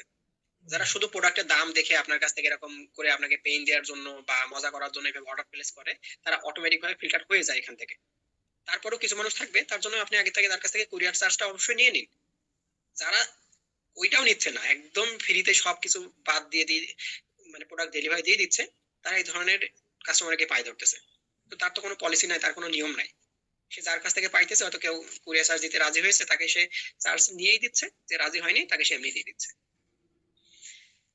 তো তারপরে এখানে আরো আছে ব্যক্তিগত সম্বোধন। আপনি দেখুন, কাস্টমারের সাথে যখন আপনি কথা বলবেন, তখন আপনি তুমি যে ধরনের সম্বোধন করে কথা বলতে পারবেন, বা এই ধরনের কম সম্বোধন করে কথা বলাটা বেটার। আরো বেটার হয় কি, তার নাম ধরে কথা বলা। যদি বাংলাদেশি কালচার এই ধরনের ব্যাপারটা নাই, তারপর আপনি এরকম এমন করতে পারেন। ধরুন আপনার পেজে মডারেটর যারা আছে, আপনি তাদেরকে এমন ভাবে সেই নিয়মটা শেখালেন, যে আমি এটা পরের সেশনে রাখবো, তারপর আজকে একটু বলে ফেলি, যে আপনি এমন একটা কালচার এখানে তৈরি করলেন, যে তাদেরকে আপনি নিয়ম বানিয়ে দিচ্ছেন কি, তারা যারা নিয়মিত কমেন্ট করে, তাদের নাম মুখস্থ রাখতে হবে। অলওয়েজ তাদের নাম মুখস্থ রাখতে হবে, এবং কমেন্ট করার সময় তাদের নাম ধরে কমেন্ট করতে হবে। মানে কমেন্টের মধ্যে আমরা তো রিপ্লাই দিতে গেলে অটোমেটিক নামটা মেনশন হয়ে যায়, কিন্তু ওই নামটা আবার কাস্টমাইজ করা যেতে পারে, ছোট করে কেটে কুটে, বা বাংলাতে আমরা তার নামটা 2-3 বার ইউজ করতে পারি। নাম ধরে যখন আমরা কথা বলবো, তখন সে অনেকটা স্পেশাল ফিল করে। কারণ নাম নাম হচ্ছে মানুষের আইডেন্টিটির একটা পার্ট, এবং এই জিনিসটাকে প্রত্যেকটা মানুষ পার্সোনাল ভাবে ফিল করে, যে আমার নাম ওই লোক জানে, বা এত বড় একটা পেজ, ওরা আমার নাম ধরে কথা বলতেছে, এটাকে মানুষ ফিল করে। তো এটাকে আমরা ইউজ করতে পারি, পোস্টের মধ্যে হোক, কমেন্টে হোক, মেসেজে হোক, যে কোনো জায়গাতে আমরা এটা ব্যবহার করতে পারি। তারপর ধরুন একজন রিপিট কাস্টমার আসলো, আপনি একটা সিট লিখবেন, জাস্ট জ্যান তান কথাবার্তা বা জেনেটিক কথাবার্তা না লিখে, আপনি তার নাম ধরে খুব সুন্দর করে তার জন্য একটা স্পেশালি একটা সিট লিখে পাঠাই দিন। আমি এটা নেক্সট উইকে অবশ্যই জানাবো এই ধরনের কিছু জিনিস। তারপর ফমো ফমো বলতে আমরা আগেই এই জিনিস সম্পর্কে আমি আপনাদেরকে বুঝিয়েছিলাম, যে ফমো মানে কি, মানুষের কোনো কিছু পাওয়ার থেকে হারানোর ভয়টা বেশি। সেম জিনিস, পাওয়ার থেকে হারানোর ভয়টা বেশি থাকে। সো ওইটা আপনারা কাজে লাগাবেন, এটা সবাই কাজে লাগায়, আপনারাও লাগাবেন। পরে ছোট বাক্য এবং হোয়াইট স্পেস, এই পার্টটা বলতেছে কিরকম, যে আমরা চেষ্টা করি কি একটা বড় প্যারাগ্রাফ লিখে ছেড়ে দিতে। ভাই বড় প্যারাগ্রাফ লিখলে কি হয়, মানুষ স্ক্রল করে চলে যায়, আপনার জিনিস পড়ে না। ছোট ছোট লাইন হবে, মাঝখানে আমরা গ্যাপ দেবো, সাদা জায়গা, যত বেশি সাদা জায়গা, এটা ডিজাইনের, গ্রাফিক ডিজাইনের একটা মূল থিওরি হচ্ছে কি, যত বেশি হোয়াইট স্পেস রাখা যেতে পারে, মানে খুব হিজি বিজি জিনিস, মানে যে সেটা মানে পেজের মধ্যে যত বেশি কন্টেন্ট ততই ভালো এমন না, ফাঁকা ফাঁকা জায়গা রাখতে পারেন আপনি। সো লেখার ক্ষেত্রে আপনি কি করবেন, এক লাইন লিখলেন, তো তার মধ্যে একটা গ্যাপ দিয়ে দিন। যত বেশি গ্যাপ দেওয়া যেতে পারে। আপনারা লেখা শেখার জন্য আপনারা চেষ্টা করতে পারেন অন্য যারা ভালো লেখে তাদেরটা ফলো করতে, যে ওদেরটা কাজে দিচ্ছে আমারটা কেন কাজে দিচ্ছে না। আমি একটা প্যারা একবারে লিখে ছেড়ে দিলাম, ওই প্যারা ওইভাবে দিব না, এক লাইন দু লাইন যেখানে যেখানে গ্যাপ পসিবল আমি সেখানে সেখানে গ্যাপ দিব, যেন স্ক্যান করে পড়া যায়। স্ক্যান করা মানে কি চোখ বুলালে যেন মূল জিনিসটা ওখান থেকে ফুটে ওঠে। তো হ্যাশট্যাগ, আপনারা হ্যাশট্যাগ ব্যবহার করবেন, রিলেভেন্ট হ্যাশট্যাগ দিবেন, মানে বিজনেসের সাথে যেগুলো রিলেভেন্ট হয়। আর রিলেভেন্ট হ্যাশট্যাগ খুঁজে পাওয়ার জন্য আপনারা চ্যাট জিপিটি বা জেমিনাইকে দিতে পারেন, ওরা রিয়েল টাইম সার্চ করতে পারে, তো ওকে পোস্টটা পুরোটা কপি করে দিয়ে বলতে পারেন যে এই পোস্টের জন্য আমার রিলেভেন্ট বা ট্রেন্ডিং যে হ্যাশট্যাগ আছে সেগুলো খুঁজে দিতে। আর খুব বেশি না দিতে, চার পাঁচটা দিতে এবং বড় ছোট মিলাই দিতে ব্যবহার করার চেষ্টা করবেন আর কি। তারপর 6 ধাপের পোস্টার ফর্মুলাও আছে এখানে, আমার এখানে বলা আছে, যদি এটাই ভাবে দেখানোটা সময় নিয়ে নিচ্ছে। তারপর আমি একটু সংক্ষেপে দেখাচ্ছি, আপনারা পড়ে নেবেন। এটা এটা পড়লে আসলে নিজেরাই বুঝতে পারবেন যে 6 ধাপে একটা পোস্ট আমরা কিভাবে লিখবো। তার আমি 6 ধাপের একটা ফর্মুলা দেখিয়েছি, যে কিভাবে আসলে আপনি একদম শুরু থেকে শেষ পর্যন্ত একটা কপি লিখতে পারেন। প্রথমে হচ্ছে হুক, আপনার 2-3 লাইন। এই হুকের মধ্যে দেখে দেখবেন যে আপনার 2-3 লাইন এমন কিছু যেন হয় যেটা দিয়ে মানুষ থামবে। মানে সেটা একটা কোশ্চেন হতে পারে, যে কোনো প্রশ্ন, তারপর কোনো একটা শকিং ফ্যাক্ট হতে পারে। আপনি কি জানেন এই যে ধরনের প্রশ্ন দিয়ে আমরা যখন শুরু করি তখন দেখবেন যে মানুষজন ওখানে থামে এবং কমেন্ট করে, যে ওই যে এমন কিছু পোস্ট আসে না যে 99% মানুষই ভুল হতে দেয়। ওই ধরনের পোস্ট দেখে দেখবেন যে আপনি থেমে যাচ্ছেন, থেমে আগে দেখার চেষ্টা করবেন যে কি লিখছে, যে 99% মানুষ মারে না, মানে মানুষকে কি হয়েছে স্বভাবত একটা চ্যালেঞ্জ করতেছে। 99% মানুষ পারে না, তাহলে আমি পারার চেষ্টা করব। তারপর কোন একটা আবেগের কথা তো বললামই, এই ধরনের হুক ইউজ করার চেষ্টা করতে হবে। তো এই হুকের ক্ষেত্রে আমার পোস্টগুলো যদি আপনারা দেখেন তাহলে দেখবেন যে আমি এটা নিয়ে অবশ্যই অনেক বেশি কাজ করি, কারণ হুক ছাড়া আমার কন্টেন্ট তো কেউ পড়বে না। শুরুর লাইনটা যদি ঠিক না হয় তাহলে পরে আর কেউ যাবে না। হয় পোস্টের শুরুর লাইন এবং সাথে যদি আমি কোনো ছবি দিই তাহলে ছবি, এই দুইটা জিনিস। এটা যেমন আমি এই ওয়ার্কশপ নিয়ে যে পোস্টটা বানিয়েছিলাম, যেটা আমি আর কি বেশি মানুষ রিচ পেয়েছিল, ওটাতে প্রায় 20,000-এর বেশি রিচ ছিল বা ভিউ ছিল। ওইটা ছিল কি, আমি জামশেদ মজুমদারের যে ঘরের বাজার, ওই ভাই, মানে ভাইয়ের ছবিটা দিয়েছিলাম, এবং সৌদি আরবে যে তার তার যে ছবিটা ভাইরাল হয়েছিল ওই ছবিটা আমি শেয়ার করেছি, এবং ওইটা নিয়ে আমি একটা কমেন্ট, মানে শুরুতে একটা লাইন হুক হিসেবে ব্যবহার করেছি। তো ওই ছবিটাই আমি জানতাম যে এই ছবিটা দিলেই ভাইরাল হবে, কারণ ওই ছবিটা আমি দেখতেছিলাম কিছুদিন ধরে বেশ ভালো করতেছে। এবং আমার ব্লগে, মানে আমার ওয়েবসাইটে ব্লগে তা, মানে ঘরের বাজার নিয়ে আমি একটা কেস স্টাডি দিয়েছিলাম তার আগে। এখন পর্যন্ত আমার ওই গুগল থেকে যত বেশি ট্রাফিক আমার সাইটে গিয়েছে বা ফেসবুক থেকেও, সব ঘরের বাজার নিয়েই। ঘরের বাজার নিয়ে সার্চ করলে আমার পোস্টটা শো করে, ফলে ওখানে দেখা যায় যে মানুষ ওখান থেকে আমার সাইট পর্যন্ত যাচ্ছে। তো ওখান থেকে আমি আগে একটা ধারণা আমার ভেতরে ছিল। তো এখানে দেখুন এই যে ডিসিশনটা আমি কিভাবে নিচ্ছি, ডাটা দিয়ে। তো ডাটা ছাড়া আসলে আপনি সিদ্ধান্ত নিতে পারবেন না। মানে হঠাৎ করে আমি একটা ছবি দিব, ঘরে বাজারে তো ছবি আরো আছে। আমি নিজের ব্লগ পোস্টে আমি অন্য ছবি ব্যবহার করেছি, কিন্তু আমি যখন আমি হোয়াটসঅ্যাপটা প্রমোশন করতেছি তখন আমি ওই ছবিটা বেছে নিয়েছি, কারণ আমি জানি এই ছবিটা ভাইরাল হওয়ার সম্ভাবনা বেশি। এবং পোস্টটা যখন আমি দিয়েছি গ্রুপে, তার কয়েক মিনিটের মধ্যেই আমি আমার টিমে একজনের সাথে বলছিলাম যে এই কন্টেন্টটা ভাইরাল হয়ে যাবে। এবং ওটা ভাইরাল হয়ে গেছে 20,000 রিচ একটা গ্রুপে, মানে ওটা বেশ অনেক। ওই গ্রুপে ওটা মানে আমার সবচেয়ে বেশি রিচ ছিল। তো এরকম কিছু কিছু জিনিস আপনাকে মাথায় রাখতে হবে। আপনার মন চাইলেই আপনি একটা জিনিস দিবেন না, আপনি ডাটার উপর ভিত্তি করে সিদ্ধান্ত নেবেন যে এই পোস্টটা আমি, মানে এরকম হয় আমরা একটা লাইন কষ্ট করে লিখলাম, তারপরে তো আমাদের এডিট করতে কষ্ট লাগে, এত কষ্ট করে লিখছি আমি কাটবো। তো আপনি কি করবেন, কাটবেন, কারণ আপনাকে আসলে সেল করতে হবে, দিন শেষে আপনার সেল করতে হবে, তো যে জিনিসটা চলবে সেটা আপনার ব্যবহার করতে হবে। তো আপনি নতুন নতুন ভাবে ওই পোস্টটা এডিট করুন। একটা পোস্ট আজকে দিয়েছেন, কালকে আরেক ভাবে দিয়ে দেখুন যে ওর কোন ভাবে কাজে দিতেছে। হুকটা আজকে যেভাবে দিয়েছেন সেটা চেঞ্জ করে দিন, শুরুর লাইনটা। ফটো যেটা আজকে দিয়েছেন অন্যভাবে একটা ফটো দিয়ে দেখুন। এবং চেষ্টা করবেন কি ক্লিন রাখতে, আপনার লেখা যেন সহজে স্ক্যান করা যায়, চোখ বুলিয়ে যেন সবটা দেখা যায়। বড় বড় প্যারা কখনোই না, ফাঁকা ফাঁকা লাইন থাকবে। এইখানে যে লাইনটা আমি এখানে দিয়েছি দেখুন, এগুলো সবকিছু কিন্তু ফাঁকা ফাঁকা করে দিয়েছে। যত বেশি গ্যাপ দেওয়া পসিবল আমি গ্যাপটা দিয়ে ওইভাবে লিখি। আমার পোস্টগুলো দেখলেও দেখবেন যে ছোট ছোট লাইনে দেওয়া হয়। বা রবার্ট কিওসাকির পোস্টগুলো দেখতে পারেন।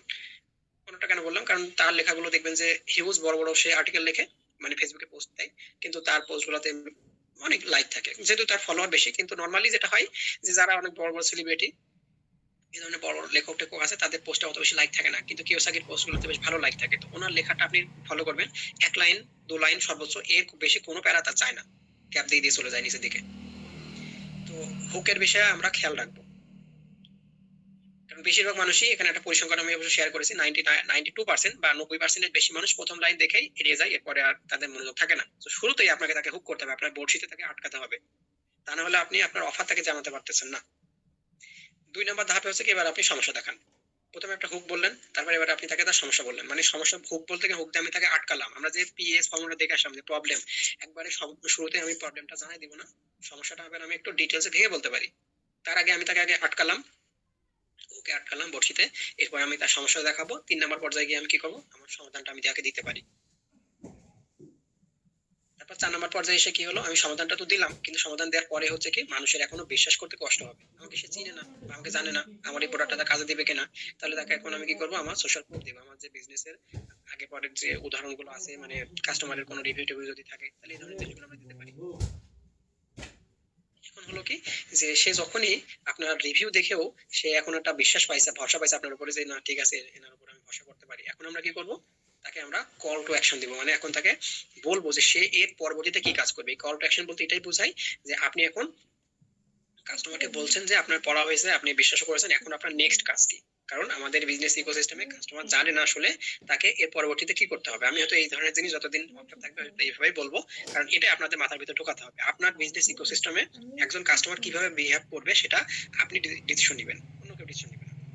আপনার এমপ্লয়িরা, আপনার কর্মীরা, আপনার টিম মেম্বাররা কিভাবে বিহেভ করবে সেটা যেমন আপনি ঠিক করতেছেন, আপনার কাস্টমারও কিভাবে চলবে সেটা আপনি ঠিক করে দিবেন। মানে ওদের গাইড হচ্ছেন আপনি। সো আপনি তাকে কল টু অ্যাকশনটা দিয়ে দেন, যে সে এখন কি করবে, আপনাকে মেসেজ করবে নাকি কমেন্ট করবে না কি করবে। অ্যাওয়ারনেস পর্যায়ে, আমরা যখন ফানেলের অ্যাওয়ারনেস পর্যায়ে থাকবো, তখন আমরা তাদেরকে ইনবক্সে ডাকবো না, কারণ ইনবক্সে ডাকা মানে হচ্ছে কি আমার এঙ্গেজমেন্ট শেষ, মেটা দেখবে কি এই লোক ইনবক্সে ডাকতেছে, তার মানে আউটসাইডে নিয়ে চলে যাচ্ছেন। এটা আমি একটু পরে দেখাবো পেইড মার্কেটিং এর ওখানে, যে কেননা ইনবক্স করলে কি প্রবলেম, এটা আমি আর একটু ভেঙে বলবো, যে কেন আমাদের আসলে ইনবক্সটাকে এড়াই যাওয়া উচিত। ওই পর্যায়ে আমরা ইনবক্সটা কখন রাখতে পারি, ইনবক্সটা আমরা রাখবো লাস্টের পর্যায়ে গিয়ে। তো এই যে call to action, call to action এসে কি করবো আমরা, এখানে কি আমরা ইনবক্স করতে বলবো, কারণ কল টু অ্যাকশনটা কি শেষে, তাকে এখন সিদ্ধান্ত নিতে হবে। সে আমাকে যদি সে এটা নিতে চায়, তাহলে সে আমাকে ইনবক্স করবে, ইনবক্স করলে আমি তাকে কিছু একটা জিনিস দেবো। না থাকে কোনো কোর্সের মেন্টর বা যে কোনো একজন লোক যদি আমার কাছে হেল্পের জন্য না থাকে, মানে ফিজিক্যাল পার্সন যদি না থাকে, তাহলে আমরা এআই হেল্পটা নিতে পারি। এআই কে আমরা এই কাজে ইউজ করতে পারি, এই কাজের জন্য এআই বেস্ট। কারণ তার কাছে অলরেডি গুগলে যত রকমের ডাটা আছে, সমস্ত কিছু, যত ওয়েবসাইট আছে, সমস্ত কন্টেন্টের অ্যাক্সেস তাদের কাছে আছে। তো আমি যখন তাকে বলছি, তখন সে আসলে তার ব্রেন থেকে অ্যান্সার দিচ্ছে, মানে তার ব্রেন বা তার মেমোরি, মানে কি যত ইন্টারনেট অ্যাভেলেবল ডকুমেন্টস আছে, তো ওই ডকুমেন্টস তো আমার একা পক্ষে পসিবল পড়া পসিবল না। আবার যত মানুষ আছে, মানুষের পক্ষে হয়তো সে যতটুকু কন্টেক্সট আছে, আমার মাথার ভিতরে যতটুকু আইডিয়া আছে, আমি তার উপর ভিত্তি করে আপনাকে হয়তো বলছি। কিন্তু আমি যখন একটা এআই থেকে এই ধরনের কন্টেন্টটা নেওয়ার চেষ্টা করবো, তখন সে অ্যান্সার দিবে কি ওই ডাটা বেস করে। ও ভুলভাল উত্তর আসলে খুব কমই দিবে। হ্যাঁ, অনেক সময় দেয়, কিন্তু আমাদের যতটুকু কাজ তার জন্য হয়তো আমরা এখান থেকে অনেক ভালো একটা ফিডব্যাক বের করতে পারবো। তো আপনি আপনার পোস্টটা ফুল কপি করে ওকে দেন, আপনি ছবি বানিয়েছেন, ছবিটা ওকে দেন। ছবিটা জেমিনাই ভালোভাবে স্ক্যান করতে পারে, জেমিনাইকে দিবেন, চ্যাট জিপিটিকে দেওয়ার দরকার নেই, কারণ চ্যাট জিপিটিকে একটা দুটো ছবি দিলে আপনার যদি পেইড থাকে তাহলে সেখানে আপনি ইউজ করতে পারেন, বাট ফ্রি মোড ইউজ করলে জেমিনাইকে দিতে পারেন। জেমিনাইকে দেওয়ার পরে আপনি ওকে বলবেন যে এই ছবিটা আমি বানিয়েছি, আমার পোস্টের ক্যাপশন এই, এই পোস্টের জন্য এই ছবিটার একটা প্রফেশনাল রিভিউ দিতে, যেটার কোথায় কোথায় ল্যাকিংস আছে এবং এটাকে আমি কিভাবে ভালো করতে পারি। আপনি ওকে বলবেন না যে আমাকে একটা ছবি বানাই দেন, হ্যাঁ এটা আপনি বলতে পারেন যদি আপনার ওরকমের ভিজুয়াল দরকার পড়ে। কিন্তু ওরা পারফেক্টলি একবার হয়তো আপনাকে বানাই দিতেছে না, আপনি ওখানে রিভিউ নিলেন, তাহলে আপনি শিখতে পারবেন যে নেক্সট টাইম আপনি কি কি কাজ করবেন। ও যে রিভিউ গুলো দিচ্ছে সেগুলোর থেকে এবার আপনি কাজ করুন। ও বলে দিবে যে আপনার টাইটেলটা একটু বড় হয়ে গেছে বা ছোট হয়ে গেছে, আপনার লোগোটা এখানে না, এখানে লোগো দেন, এখানে লেখাটা চেঞ্জ করুন, কালারটা এমন হলে ভালো হয়, এই ধরনের ব্যাপারটা। তো এরপর আছে কপিরাইটিং এর ফ্রেমওয়ার্ক। এই ফ্রেমওয়ার্ক বলতে বোঝাচ্ছে কি, কিছু জিনিস আমি যেটা একটু আগে দেখাছিলাম, problem agitation solution, PS formula, ওরকমই কিছু ফ্রেমওয়ার্ক থাকে যে কপিরাইটিং এর জন্য এই সমস্ত জিনিসটা আমরা মেইনটেইন করি। একটু আগে আমি যে কপিটা লেখানো শেখালাম, ওখানে কিন্তু আপনার এই ফর্মুলাটাই ছিল। এটাকে একটু বড় করে আমি দেখালাম যে স্টেপ বাই স্টেপ আপনি লেখার সময় কি কি ফলো করবেন, ওই ধাপগুলো ফলো করলে চলবে। এখন ওখানে আপনার এই জায়গায় যে 4টা ফর্মুলা ফ্রেমওয়ার্ক আমি দিয়েছি, যে কোনো ফ্রেমওয়ার্ক একটাকে আপনি ফলো করতে পারেন বা বিভিন্ন সময় বিভিন্ন জিনিস আপনি ফলো করতে পারেন। তো একটা কমন ফ্রেমওয়ার্ক হচ্ছে কি, যে প্রবলেম, প্রথমত আপনি কাস্টমারের সমস্যাটাকে বলবেন, বলার পর এই সমস্যাটাকে আপনি একটু উস্কে দিবেন, তারপর আপনি তাকে তার সমাধান দেখাবেন। যেমন এখানে আমি প্রত্যেকটা জন্য একটা করে এক্সাম্পল দিয়ে রেখেছি, আপনার এক্সাম্পলটা একটু পড়ে নেবেন, আমি এটা আর রিপিট করছি না, কারণ এটা খুবই সহজ এক্সাম্পল দেওয়া আছে এখানে। 2 নম্বর ফ্রেমওয়ার্ক আছে কি বিফোর আফটার ব্রিজ।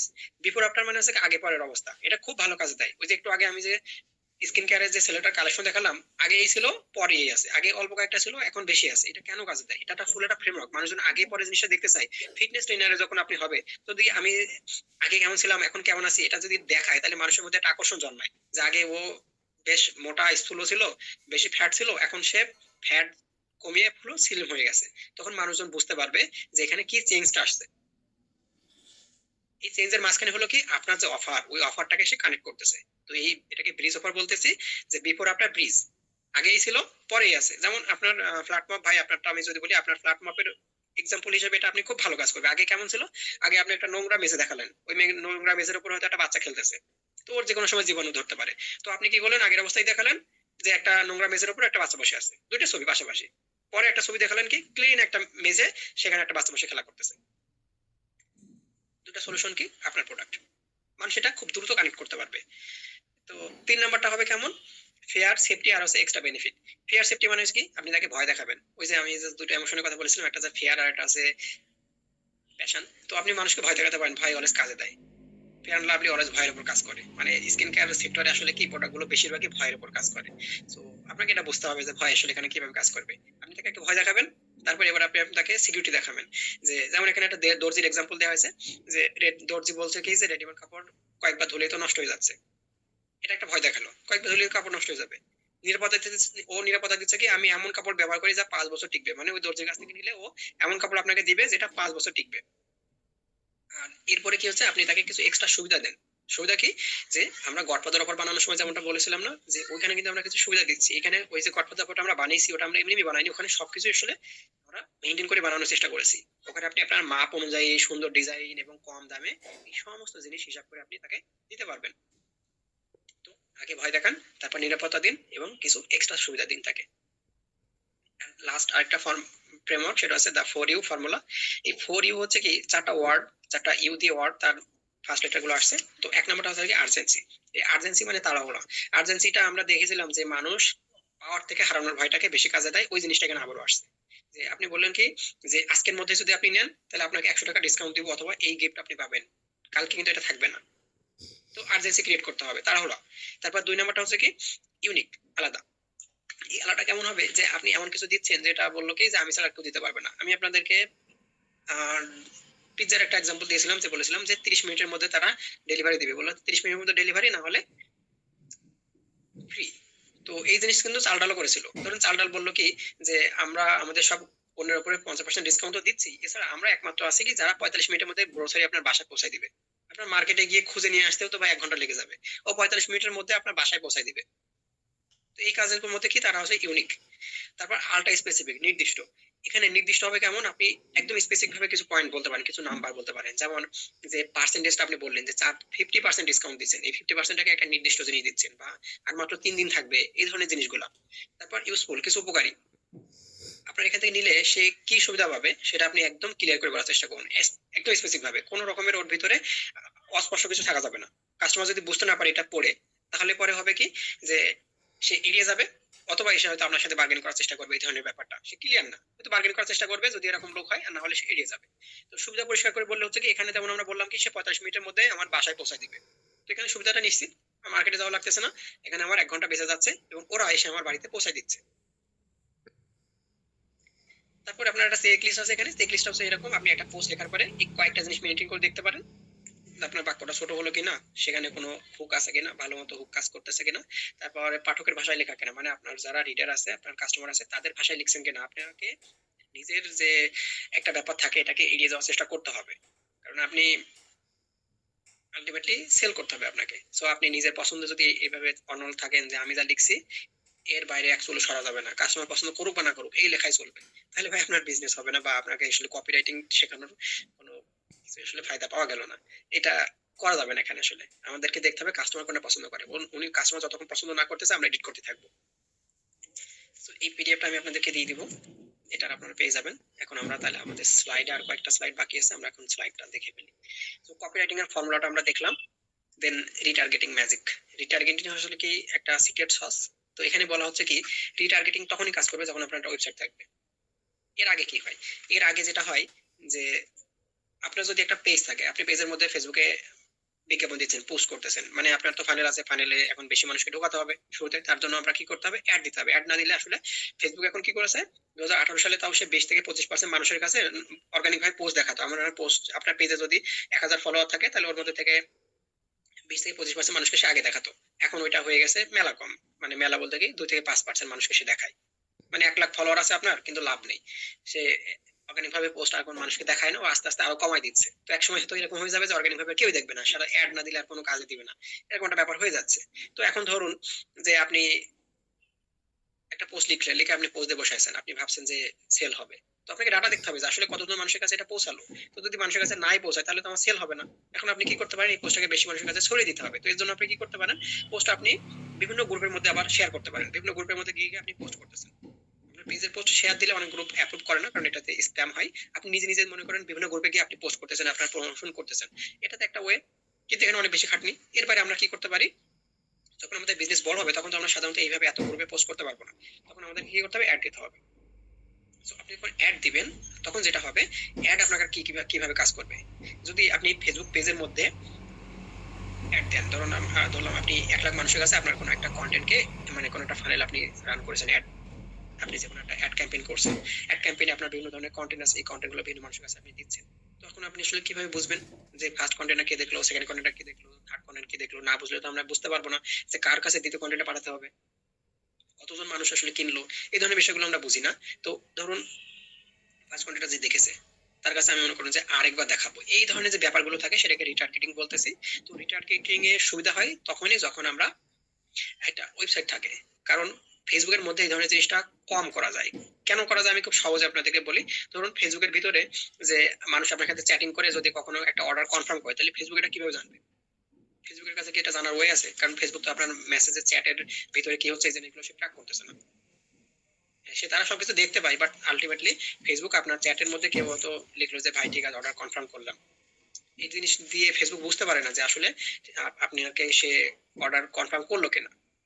ফেসবুক একটা গেস করে নেয় কেউ আপনার অর্ডার ইনবক্স পর্যন্ত গিয়েছে কিনা, বা ফেসবুক মেসেঞ্জারে চ্যাটের ওখানে কিছু অপশন আছে, ওখানে যদি আপনি ওটাকে লেবেল করে দেন যে এখান থেকে অর্ডার কনফার্ম হয়েছে, তাহলে ওটা ফেসবুক বুঝতে পারে। তাছাড়া ফেসবুক মূলত বুঝতে পারে না। তো ফেসবুক যদি না বুঝতে পারে তাহলে ও সিদ্ধান্ত নিতে পারবে না যে আপনার প্রোডাক্ট কে কিনলো, কে ইন্টারেস্ট দেখায় চলে গেল। এই জিনিসগুলো আমরা তখনই করতে পারবো যখন আমরা আমাদের সিস্টেমে একটা ওয়েবসাইট অ্যাড করব। কারণ যখনই আমার পেজ থেকে কেউ ওয়েবসাইট পর্যন্ত যাচ্ছে তখন ফেসবুককে আমরা বলে দিতে পারি এই লোকটাকে ট্র্যাক করে রাখো। এই ট্র্যাক করার জন্য ফেসবুক আমাদেরকে একটা সিসিটিভি দিচ্ছে। ওই সিসিটিভিটার নামই হচ্ছে ফেসবুক পিক্সেল। অর্থাৎ এই যে মেটার পিক্সেলটা আছে, এই মেটার পিক্সেলটা আসলে একটা সিসিটিভির মতো। আপনার পেজ থেকে যে কজন মানুষ আপনার ওয়েবসাইটে যাবে প্রত্যেককে সে ট্র্যাক করে রাখবে, প্রত্যেকে সে দেখবে, এবং প্রত্যেকটা মানুষের অ্যাক্টিভিটি সিসিটিভিতে যেমন প্রত্যেকটা জিনিস দেখা যায়, এখানে ঠিক প্রত্যেকটা জিনিস দেখা যাবে। কে আপনার ফার্স্ট পেজে ওয়েবসাইটে ভিজিট করেই চলে আসছে, ফার্স্ট পেজে গেছে, এরপর আসে ভিতরে কোনো জায়গায় ঢোকে নাই, তারপর কে আপনার প্রোডাক্টটা জাস্ট একটা কার্টে অ্যাড করে রাখছে, কে অর্ডারটা কনফার্ম করছে, কে শুধুমাত্র ডেলিভারি ইনফরমেশন গুলো দিছে দিয়ে তারপরে করে নাই, বা এই ধরনের সবকিছু জিনিসগুলো আপনি ওই সিসিটিভির মধ্যে ক্যাপচার করতে পারবেন। এন্ড দেন কি করতে হবে, আপনাকে এই ডাটাগুলো ফেসবুকের কাছে দিয়ে দিতে হবে। যেহেতু সিসিটিভিটা ওরাই আমাদেরকে দিচ্ছে, অটোমেটিক ভাবে ডাটাটা তার কাছে চলে যাচ্ছে। মানে আপনার পেজের সাথে আপনার ওয়েবসাইটটা কানেক্ট থাকলো, এখন ফেসবুক এই জিনিসগুলো পেয়ে যাচ্ছে। ফলে আপনি এখন যখন অ্যাড দিবেন তখন আপনি স্পেসিফিক ভাবে দিতে পারতেছেন। ধরুন যে আপনি একটা নর্মাল অফার দিয়েছেন, সেখানে আপনি ওয়েবসাইটের লিঙ্ক দিয়ে দিলেন যে অর্ডার করতে এই ওয়েবসাইটে যান। তো এখন ওয়েবসাইটে গিয়ে 10 জনের মধ্যে থেকে 10 জন মানুষ গিয়ে অর্ডার করে দিয়েছে। তো ওদের কাছে কি আমার আসলে একটা কোনো গডফাদার অফার দেওয়া দরকার আছে বা ডিসকাউন্ট অফার দেওয়া দরকার আছে? এই লোক তো নিজে এমনিতে কিনতেছে এরা, তাহলে ওখানে আমি আবার কেন আমি ওদেরকে ডিসকাউন্ট দিব? এই কাজ আমি করবো না। কিন্তু আমি দেখলাম কি, যে 10 জনের মধ্যে থেকে, মানে আমি একটু ভেঙে পড়ি, যে ধরুন 10 জনের মধ্যে থেকে যে 5 জন মানুষ ফার্স্ট পেজ ভিজিট করে চলে গেছে, 3 জন মানুষ কার্টে প্রোডাক্টটা রেখে দিয়েছে, কিনলো না, আর 2 জন মানুষ পেমেন্ট করে দিয়েছে। তো এখন বলুন, এই যে 2 জন মানুষ আমার প্রোডাক্টটা তো কিনে নিয়েছে, তাহলে এখন এই টোটাল যে 10 জন ছিল, আমরা শুধু 10 জনকে নিয়ে কথা বলতেছি, 10 জনের কাছে কি আমার এখন একটা ডিসকাউন্ট দেওয়া দরকার আছে? না, আসলে আমরা 10 জনকে ডিসকাউন্ট দিব না। আমরা ডিসকাউন্ট ওই যে 2 জন পেমেন্ট করে দিয়েছে ওদেরকেও দিব না। কাদেরকে দিব আমরা ডিসকাউন্ট? যারা প্রথম পেজে গিয়ে চলে গেছে তাদেরকে আমরা দিতে পারি। এর থেকে বেস্ট হয় কি, যারা আমার প্রোডাক্টটা কার্টে ফেলে রেখেছে তাদেরকে দিতে পারি। কার্টে ফেলে রেখেছে তার মানে হচ্ছে কি, তার মধ্যে হয়তো এখনো কিছুটা ডাউট রয়েছে বা কিছুটা প্রবলেম রয়েছে প্রাইসিং ট্রাইসিং নিয়ে। তো ওকে যদি আমি হালকা একটু ডিসকাউন্ট দিই তাহলে তো কিনে ফেলবে। তাহলে এটা আমার জন্য কি ইজি হয়ে গেল। কারণ আমি যখন শুধুমাত্র অ্যাড দিচ্ছি, এভাবে বুঝুন, আপনি যখন শুধুমাত্র অ্যাড দিচ্ছেন, নতুন নতুন মানুষের কাছে অ্যাড দিচ্ছেন, তখন ওখানে আপনার খরচ বেশি। কারণ 1000 জন মানুষের কাছে অ্যাড পৌঁছালে ওখান থেকে হয়তো অল্প কিছু মানুষ, 10 জন 20 জন মানুষজন হয়তো মেসেজ করবে, মেসেজ করার পরে হয়তো আরো কয়েকজন মানুষ হয়তো কিনবে। তো যারা আমার প্রোডাক্টটা কাটে ফেলে রেখেছে, এটা তো অলরেডি আমার কাস্টমার হওয়ার দৌড়ে এগিয়ে আছে। ওদেরকে যদি আমি হালকা একটু পুশ করি তাহলে এই প্রোডাক্ট আমার নিয়ে ফেলবে। তো ওই মানুষদেরকে আপনি কিভাবে বুঝবেন যে এরা কারা? এরা বোঝার জন্য আমাকে কি করতে হবে, এই পিক্সেলটা ব্যবহার করতে হবে। কারণ আমি যদি ফানেলটা রান করি তাহলে ফানেল শুধুমাত্র কাজে দিবে না, ওই সিস্টেমের মধ্যে আমাকে আরো একটা জিনিস অ্যাড করতে হবে, কি একটা পিক্সেল থাকতে হবে। এখন পিক্সেল থাকতে গেলে আপনার শুধু পেজ এন্ড আপনার পেজের সাথে সাথে আপনার ওয়েবসাইট থাকতে হবে। এখন আপনার যদি ওয়েবসাইট থেকে থাকে তাহলে আপনি অবশ্যই আপনার ওয়েবসাইটের সাথে এই পিক্সেলটা অ্যাড করে নেবেন। তো এখানে আমি একটা পরিসংখ্যান শেয়ার করেছি, সেটা হচ্ছে যে 98% মানুষ বা প্রায় 90% এর বেশি মানুষই হয় কি প্রথমবার ওয়েবসাইট ভিজিট করে তারা কিছু কেনে না। ফার্স্ট ডে যদি তারা না কেনে তাহলে আমাদের কি করতে হবে? তারা আমার ওয়েবসাইটে একবার গিয়েছে মানে কি তারা এখন রান্নাঘর বা ওয়াশরুম বাথরুম যেখানে যাবে না কেন আমার অ্যাড তাদেরকে তাড়া করে বেড়াবে। এটা হচ্ছে মূল কথা, এটা হচ্ছে রিটার্গেটিং। আমার ওয়েবসাইটে একবার যে ল্যান্ড করবে, আমার সিসিটিভি তাদেরকে ক্যাপচার করে নিয়েছে, এখন আমার কাজ হচ্ছে কি তারা Facebook, YouTube, Instagram, WhatsApp, Messenger যেখানে যেখানে যাবে প্রত্যেকটা জায়গায় আমি তাকে অ্যাড দেখাতে থাকবো। কতক্ষণ সে কিনবে না? আমার ওয়েবসাইট পর্যন্ত গিয়েছে মানে কি সে আমার টার্গেট অডিয়েন্স। এখন আমি ওদেরকে অ্যাড দেখাতে থাকবো, কাস্টমারের পিছু ছাড়া যাবে না। ফলে হলো কি আপনার অ্যাড খরচ অর্ধেক হয়ে যাবে, আপনার সেল 3 গুণ বাড়বে। কারণ এরা আপনার টার্গেট অডিয়েন্স, আপনি নতুন প্রত্যেকবার নতুন নতুন মানুষের কাছে অ্যাড দিচ্ছেন। তো নতুন মানুষের মধ্যে থেকে প্রায় অর্ধেকের মতোই হবে কি ফাইনাল থেকে প্রথমত বাইরে বের হয়ে যাবে, কারণ তারা আপনার টার্গেট অডিয়েন্স না। কিন্তু যারা আগেই আপনার ওয়েবসাইটে একবার ঘুরে আসছে তারা আপনার টার্গেট অডিয়েন্স, ওদের কাছে যদি আপনি বারবার অ্যাড পাঠান তখন আপনার অ্যাড খরচ অর্ধেক হয়ে যাবে। আপনি নিজেই এই হিসাবটা করে থাকুন, যদি আপনারা কেউ অ্যাড দিয়ে থাকেন এর আগে তাহলে আপনার এই জিনিসটা বুঝতে পারবেন। তো এটাই হচ্ছে রিটার্গেটিং এর ম্যাজিক, বা এটাই একটা সিক্রেট সস যেটা আপনাকে অ্যাড খরচটা অনেক কমায় দিবে। এবং এই জিনিসটা আমরা তখনই করতে পারবো যখন আমরা স্কেলিং করতে যাচ্ছি। কারণ নর্মালি যখন আপনার কোনো সিস্টেম থাকবে না বা আপনি ম্যানুয়ালি অর্ডার নিচ্ছেন, তখন আসলে আপনার একদিন হয়তো আপনি 10টা 20টা অর্ডার সামলাতে পারবেন। কিন্তু বেশি অর্ডার সামলাতে গেলে আপনাকে তখন একটা সিস্টেমে যেতে হবে এবং তখন আপনি রিটার্গেটিংটা করতে পারবেন। এর আগে যদি আপনি শুধু পেজ থেকে বুস্ট করে থাকেন, তার মানে হচ্ছে কি আপনি বেশিরভাগ জায়গাতে টাকা নষ্ট করতেছেন। কারণ ওই যে শুধু বুস্ট করলে হয় কি ওদেরকে আমরা রিটার্গেট করতে পারতেছি না। ফেসবুক জানে না যে কে কার্টে ফেলে রাখছে, বা কার্ট তো নাই ফেসবুকের মধ্যে, তাহলে কে ইন্টারেস্ট দেখাইছে, কে পেমেন্ট করে দিয়েছে, এই ধরনের ভাবে ক্লাসিফিকেশন ফেসবুক করতে পারে না। তো ফেসবুক সিদ্ধান্ত নিতে পারতেছে না।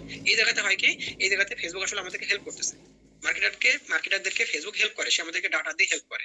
কারণ মার্কেটাররা বাড়ি থেকে মানে ডাটা নিয়ে আসে না, ফেসবুক দেয়। মানে ডাটা বলতে এরকমই যে এই যে ডাটাগুলো দিচ্ছে এর উপরে ভিত্তি করে ডিসিশন নিতে মার্কেটারদের হেল্প করতেছে ফেসবুক। সো আপনি যদি এই জিনিসটা ইউজ করতে পারেন তাহলে আপনার অ্যাড খরচ অনেক বেশি কমে আসবে। এখন ফেসবুক কিভাবে বুঝলো আসলে? তো এটা আমি আগে বলে ফেললাম যে আমাদেরকে সে একটা সিসিটিভি দিচ্ছে, কে প্রোডাক্ট আপনার কার্টে ফেলে রাখছে, কে কিনলো, সবকিছু ফেসবুক ট্র্যাক করতে পারে, ওই সিসিটিভির বাইরে কিছুই যায় না। তো এখানে একটা সতর্কতা আছে আসলে, যে সিসিটিভি আসলে সবসময় কি কাজে দেয়? আসলে কারেন্ট না থাকলে অনেক সিসিটিভি আছে যে কাজে দেয় না। বা কেউ একজন ধরলাম যে হুডি পরে আপনার সিসিটিভি বাইরে চলে গেল, তো ওকে আপনি কিভাবে ট্র্যাক করবেন? ও তো মিস হয়ে গেল। বা যখন কারেন্ট নেই তখন যদি সিসিটিভি ধরতে না পারে, যদি দুর্বল হয়, তো এই কারেন্ট ছাড়া যেটা চলবে না, মানে হচ্ছে কি যদি কোনো সস্তা সাইট হয়ে থাকে বা ল্যান্ডিং পেজ যদি একটু কম দামের হয়ে থাকে, বা কিছু ক্ষেত্রে দেখা যায় কি ল্যান্ডিং পেজও আপনার এই পিক্সেলের মাধ্যমে সবকিছুকে ট্র্যাক করতে পারে না, তখন আমাদের কনভার্সন এপিআই অথবা সার্ভার সাইড ট্র্যাকিং বলে মার্কেটাররা দেখবেন যে বিভিন্ন জায়গাতে প্রচার করে থাকে, এটা দরকার হতে পারে। এবং গুগলের অ্যানালিটিক্স আছে, এই ধরনের জিনিস দরকার হতে পারে। মানে ট্র্যাকিং এর জন্য আপনি এটা জেনে রাখুন, এখান থেকে জাস্ট আপনাকে কাস্টমারকে ট্র্যাক করতে হবে, কয়জন কাস্টমার আমার পেজ থেকে আমার ওয়েবসাইটে যাচ্ছে। আমরা যখনই অ্যাড দিয়ে শুরু করবো তখন প্রত্যেকটা কাস্টমারকে আমার ট্র্যাক করতে হবে। কারণ ট্র্যাক না করা মানে হচ্ছে কি আমি ভুলভাবে অ্যাড দিচ্ছি, বা চোখ বন্ধ করে গুলি করার মতো আসলে। সো ট্র্যাক না করে আমি আসলে অ্যাড দিব না, তো দেওয়া মানে লস, টাকা নষ্ট করা। আপনি দরকার পড়লে 2 দিন পরে অ্যাড দেওয়া শুরু করুন, তার আগে আপনাকে এই সিস্টেমটা বানাই নেন। এই সিস্টেম যদি আপনার না থাকে তাহলে অ্যাড দিয়ে তো লাভ নেই, কারণ ওদেরকে আপনি যদি টার্গেট করতে না পারেন তাহলে ওই কাস্টমারকে হয়তো আপনি আবার সেকেন্ড টাইম নতুন করে আপনি অ্যাড দেখাচ্ছেন। তো ওর কাছে হবে কি আপনি একজন যে আপনাকে চিনে তার কাছে আবার অ্যাওয়ারনেস পর্যায়ের অ্যাড দিয়ে তো লাভ নেই। তাকে আমি সরাসরি অফার দিব, যারা আমার কার্টে প্রোডাক্ট অ্যাড করে গেছে ওকে কি আমি ফানেল পুরোটা চালাবো উপরে না, ওকে আমি কি করব, ও তো আমার ফানেলে অলরেডি আছে, ও লাস্ট পর্যায়ে আছে, ওকে আমি সরাসরি অফার দিব যে ভাই আপনার জন্য শুধুমাত্র 10% ডিসকাউন্ট। সবাইকে দিবেন না তো আপনি, ওকে দেন 10% ডিসকাউন্ট দেন, ও প্রোডাক্টটা কিনে ফেলুক। কারণ আপনার 3টা ক্লায়েন্ট মানে কি একদম সরাসরি 3জন আপনার প্রোডাক্টটা কিনতেছে। আপনি যদি আপনার মার্কেটিং কস্ট হিসাব করেন, ধরুন আপনি মার্কেটিং এর পিছনে আপনার 1,000 টাকা বাজেট আছে, এখন ওই মার্কেটিং কস্ট তো বিভিন্নভাবে অ্যালোকেট হবে, বিভিন্নভাবে ভাগ হয়ে যাবে। তো তার মধ্যে থেকে যারা একদম নতুন তাদের পিছনে আপনার নিশ্চয়ই কস্ট বেশি, নতুন কাস্টমার অ্যাকুইজিশনে সবচেয়ে বেশি কস্ট হয়। তো নতুন কাস্টমার আপনি নিয়ে আসছেন সেখানে আপনার খরচ বেশি, কিন্তু অলরেডি যারা আপনার প্রোডাক্টের প্রতি ইন্টারেস্ট দেখাচ্ছে সেখানে যদি আপনি 10% ডিসকাউন্ট দিয়ে দেন তাহলে আপনি খুব সহজে ওখান থেকে নতুন একটা কাস্টমার পেয়ে গেলেন। কারণ যতক্ষণ না সে পেমেন্ট করতেছে ততক্ষণ সে কাস্টমারে কনভার্ট হয়নি। তো এই জিনিসটা নিয়ে আপনারা একটু বুঝতে পারেন। এটা নিয়ে এই ডাটা যে ট্র্যাক করা, এই ব্যাপার নিয়ে আমি একটা সেশন রাখবো, লাস্ট সেশনটা। ওখানে এই বিষয়টা আমি আরো একটু ডিটেলসে দেখাবো যে এই ট্র্যাকিং জিনিসগুলো কিভাবে কাজ করে, বা আপনারা কিভাবে একটু ভালোভাবে সিদ্ধান্ত নিতে পারেন। কারণ এখানে কয়েক ধরনের ট্র্যাকিং আছে। শুধু পিক্সেল আসলে কি হয়, পিক্সেল তো বললাম সিসিটিভি, কিন্তু সিসিটিভির কিছু দুর্বলতা থাকতে পারে এবং থাকেও। সাইট যত ফাস্ট হোক না কেন, যত বেস্ট সাইট হোক না কেন, সেখানেও কিছু জিনিস মিস হয়ে যায়। শুধু পিক্সেল এখন বর্তমান সময় হয় কি শুধু পিক্সেল একা সব ডাটা ট্র্যাক করতে পারে না, মানে সবাই কাস্টমারকে সে ধরতে পারে না। কি হয় যে অনেক ব্রাউজার আছে কি তারা আসলে ডাটা ফেসবুকের সাথে শেয়ার করতে চায় না, মানে প্রাইভেসি যে কারণে বর্তমান সময় হয়ে গেছে কি সব ব্রাউজার নিজেদেরকে প্রাইভেসি প্রোটেক্টেড বলে শেয়ার মানে প্রমোট করতেছে, যেমন ফায়ারফক্স আছে বা গুগল ক্রোম এখন ওইদিকে যাইতেছে। তো ওরা বলতেছে কি যে আমরা আসলে সবাই সব ডাটা আমাদেরকে দিব না। যেমন ব্রেভ যদি আপনি ইউজ করেন, কেউ কোনো একজন কাস্টমার হয়তো আপনার ব্রেভ ইউজ করতেছে, ডাকডাকো ইউজ করতেছে, তো এগুলো হচ্ছে প্রাইভেসি ব্রাউজার। তো এদের থেকে ডাটা সে পাবে না, সব ডাটা সে দিবে না। তো ফেসবুক যদি ডাটা না পায়, পিক্সেল যদি ডাটা না পায়, তাহলে আমরা রিটার্গেটিং করতে পারবো না। তো ফেসবুকে আমাদের যে কোনো ভাবে ডাটা দিতে হবে। এখানে আমরা কি করতেছি, আমরা ইচ্ছা করে ফেসবুকের কাছে ডাটা দিচ্ছি, কারণ ডাটা না দিলে তো আমরা সিদ্ধান্ত নিতে পারবো না। ফেসবুকের কাছে আমরা ডাটা দিব, দেন আমরা অ্যাড চালাবো। তো ওই ডাটা দিতে গেলে ওখানে কিছু সমস্যা থাকে, যে যারা প্রাইভেসি দেখে একটু বেশি চিন্তা ভাবনা করে, এইসব ব্রাউজারকে ট্যাকেল দেওয়ার জন্য আমাদের কি করতে হয়, সার্ভার সাইড ট্র্যাকিং করতে হয়। মানে ধরুন যে একজন লোক আপনার পেজের লিঙ্কে, আপনার ওয়েবসাইটের লিঙ্কে ক্লিক করে আপনার ওয়েবসাইট পর্যন্ত গেল। এখন ওয়েবসাইটে গেছে মানে কি, আমার ওয়েবসাইট তো জানে যে কে এখানে আসছে, তাহলে আমরা ওই ওয়েবসাইট থেকে ওকে ট্র্যাক করতে পারি, ওদেরকে আমরা চিনে রাখতে পারি। মানে ওখানেও আমাদের একটা সিসিটিভি লাগা রাখতে হবে, দেন এই দুইটা সিসিটিভি কি করবে, একটা একটার সাথে কানেক্ট হয়ে যাবে।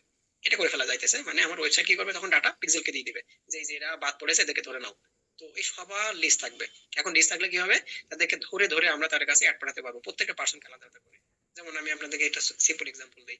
এই যে আপনারা যখন এখানে এই ওয়ার্কশপের জন্য অ্যাপ্লাই করেছিলেন, তখন আপনারা কিন্তু, আমি আপনাদেরকে একটা গুগল ফর্ম দিয়েছিলাম, ওই ফর্মের মধ্যে আপনারা নাম, ফোন নাম্বার, পেজের লিঙ্ক এরকম আমি অনেক কিছু দিয়েছেন। এখন আমি চাইলে কি করতে পারবো, শুধুমাত্র ওই শিটটা গুগল ফেসবুকে আপলোড দিতে পারি। অত দেওয়া দরকার না, শুধুমাত্র ধরলাম আপনাদের ফেসবুক আইডি বা ফোন নাম্বার, শুধু ফোন নাম্বারটা দিলে না, কারণ সবার ফোন নাম্বারই দেখা যায় কি যে ফেসবুকের মধ্যে অ্যাড আছে। তো এটা দিয়ে আমি ফেসবুকে বলবো কি, এদের কাছে আমার অ্যাড পাঠাও, কাল থেকে আপনারা আমার অ্যাড দেখতে থাকবেন। বা আপনারা আমার পেজ পর্যন্ত, আমার ওয়েবসাইট পর্যন্ত গিয়েছেন, সবাই আমার ওয়েবসাইটে প্রতিদিন আপনাদের যাওয়া লাগে, কারণ আমি সব ডকুমেন্টস গুলো ওইখানে শেয়ার করি। ফলে হয়েছে কি, প্রত্যেকটা ডাটা কিন্তু ওখানে আমার ট্র্যাক হয়, সবখানে আমার পিক্সেল লাগানো আছে বা এই সমস্ত জিনিসগুলো করা আছে, ট্র্যাক করা আছে। ফলে হচ্ছে কি, এখন আমি চাইলেই কাল থেকে আপনাদের লাইফ একেবারে হেল্প করে দিতে পারবো অ্যাড দিয়ে দিয়ে। তো আমরা আসলে কাস্টমার লাইফ হেল্প করবো না, আমরা কাস্টমারদেরকে হেল্প করবো। হেল্প না করে আমরা ওদেরকে হেল্প করবো, এবং পিক্সেল আমাদেরকে হেল্প করবে। কিন্তু পিক্সেল আসলে একটা পার্ট। বর্তমান সময়ে এসে হচ্ছে কি, আমরা পিক্সেলের সাথে যদি সার্ভার সাইড ট্র্যাকিংটা অ্যাড করি, তাহলে হতে পারে কি একটা সিঙ্গেল কাস্টমারও মিস যাবে না। ফলে প্রত্যেকটা কাস্টমারের এভাবে পার্ট পার্ট ভাগ হয়ে যাবে, যে কে কোন লেভেলের কাস্টমার, এবং এই পার্টটা নিয়ে আমরা লাস্টের সেশনে কথা বলবো। ওই জায়গাতে গিয়ে আমরা একদম ফাইনালি শেষ করার সময় ওইটা আমরা কথা বলবো। তো এখন হচ্ছে কি, যে 1 টাকা কি 2 টাকা বানানোর বিপদ। আমরা স্কেলিং পার্টটা দেখছি আজকে। মূলত স্কেলিং মনে হচ্ছে কি, আমরা অর্গানিক ভাবে আসলে স্কেল করাটা পসিবল না। অর্গানিক ভাবে আসলে কি আপনার একটা ফাউন্ডেশন দাঁড়াবে, কিন্তু স্কেল আসলে হবে না। অনলাইন মার্কেটিং এ আপনার অর্গানিক ভাবে আপনার ওইভাবে হবে না, যদি না আপনার মার্কেটিং টিম থাকে। টিম থাকলে হয়তো আপনি অর্গানিক ভাবে দাঁড়াতে পারবেন, কারণ বড় বড় যে সমস্ত ব্র্যান্ডের কথা আমরা জানি, তারা অর্গানিক ভাবে অনেকটা দাঁড়াইছে বা আমাদেরকে দেখিয়েছে যে অর্গানিক ভাবে দাঁড়ানো যেতে পারে। কিন্তু তাদের ক্ষেত্রেও কথা ছিল, তারা তো টিভিতে অ্যাড দিয়েছে, বিলবোর্ড বানিয়েছে, অনেক অনেক কিছু করেছে, তারা কিন্তু অ্যাড দিয়েছে। কিন্তু অ্যাড দেওয়ার আগে তারা আগে ফাউন্ডেশন তৈরি করে নিয়েছে। তো আপনার ফাউন্ডেশনটা অর্গানিক হতে হবে, এর বাইরে অন্য কোনো কথা থাকবে না। আপনি আগে অর্গানিক ভাবে অর্ডার আনা শুরু করুন, যে অর্গানিক ভাবে আপনার অর্ডার আসছে কিনা। শুরুতে আপনার খারাপ লাগতে পারে যে অর্গানিক ভাবে অর্ডার আসতেছে না, কাজে দিতেছে না, বিজনেস কাজে দিতেছে না, এই কন্টেন্ট ভালো না, সবকিছুতে আপনার ডাউট হবে। কিন্তু বিশ্বাস করুন, অর্গানিক ওয়েতে শুরুতে সময় লাগবে, এবং ভাই আপনাকে সময় দিতে হবে। তো আপনি সময় দিয়ে একবার একবার আপনার ফাউন্ডেশনটা মজবুত করে নিন, বা অন্তত ফুল সিস্টেম যেন থাকে, যে আমি স্কেল করতে গেলে আমি যখনই অ্যাড দিব, তখন যদি আমার অর্ডার বাড়ে, কারণ অর্ডার বাড়বেই, আপনি অ্যাড দিলে আপনার অর্ডার আসবে, এটা ধরে রাখুন। ফেসবুক আসলে, ফেসবুকে আমরা যতই গালাগালাজ করি না কেন, খারাপ বলি না কেন, মার্কেটিং এর দিক থেকে ফেসবুক হচ্ছে বেস্ট। ফেসবুক আপনার পার্টনার। ফেসবুক আপনাকে, আপনি ওকে 1 টাকা দিলে ও আপনাকে 5 টাকার সেল এনে দিবে, এটা কাজে দেয়। আবার অনেক সময় বেশিও দেয়। তো নর্মালি আর কি $1 সে প্রায় $4-5 সেল এনে দেয়। ই কমার্সের ক্ষেত্রে একটু ভিন্নতা থাকে, আরো বেশিও হয়, কিছু কিছু প্রোডাক্ট বেস করে থাকে। মানে ধরুন যদি কারোর যদি হাই টিকেট প্রোডাক্ট থাকে, অনেক বেশি দামি প্রোডাক্ট থাকে, ওকে তো আর এভাবে দিবে না। তো সেক্ষেত্রে হয় কি, যে নর্মালি আমরা ধরে নিই যে $1 আমি যদি ফেসবুকের পিছনে খরচ করি, তাহলে সেখানে হয়তো আমার $4-5 সে আমাকে সেল এনে দিবে। তো ফেসবুক এটা করে, কিন্তু সেখানে আপনাকে ওই সায়েন্সটুকু বুঝতে হবে যে কোনটা কাজে দেয়, কোনটা কাজে দেয় না, এবং সেখানে আমার সিস্টেমটা কি হবে। সো এই যে অর্ডারটা যখনই আপনার আসতে শুরু করবে, মানে বাড়তে শুরু করবে, ধরুন আপনি আগে 5টা অর্ডার বানানোর ক্যাপাসিটি আপনার আছে, এখন যদি 50টা হয়ে যায়, তখন আপনার প্ল্যানটা কি?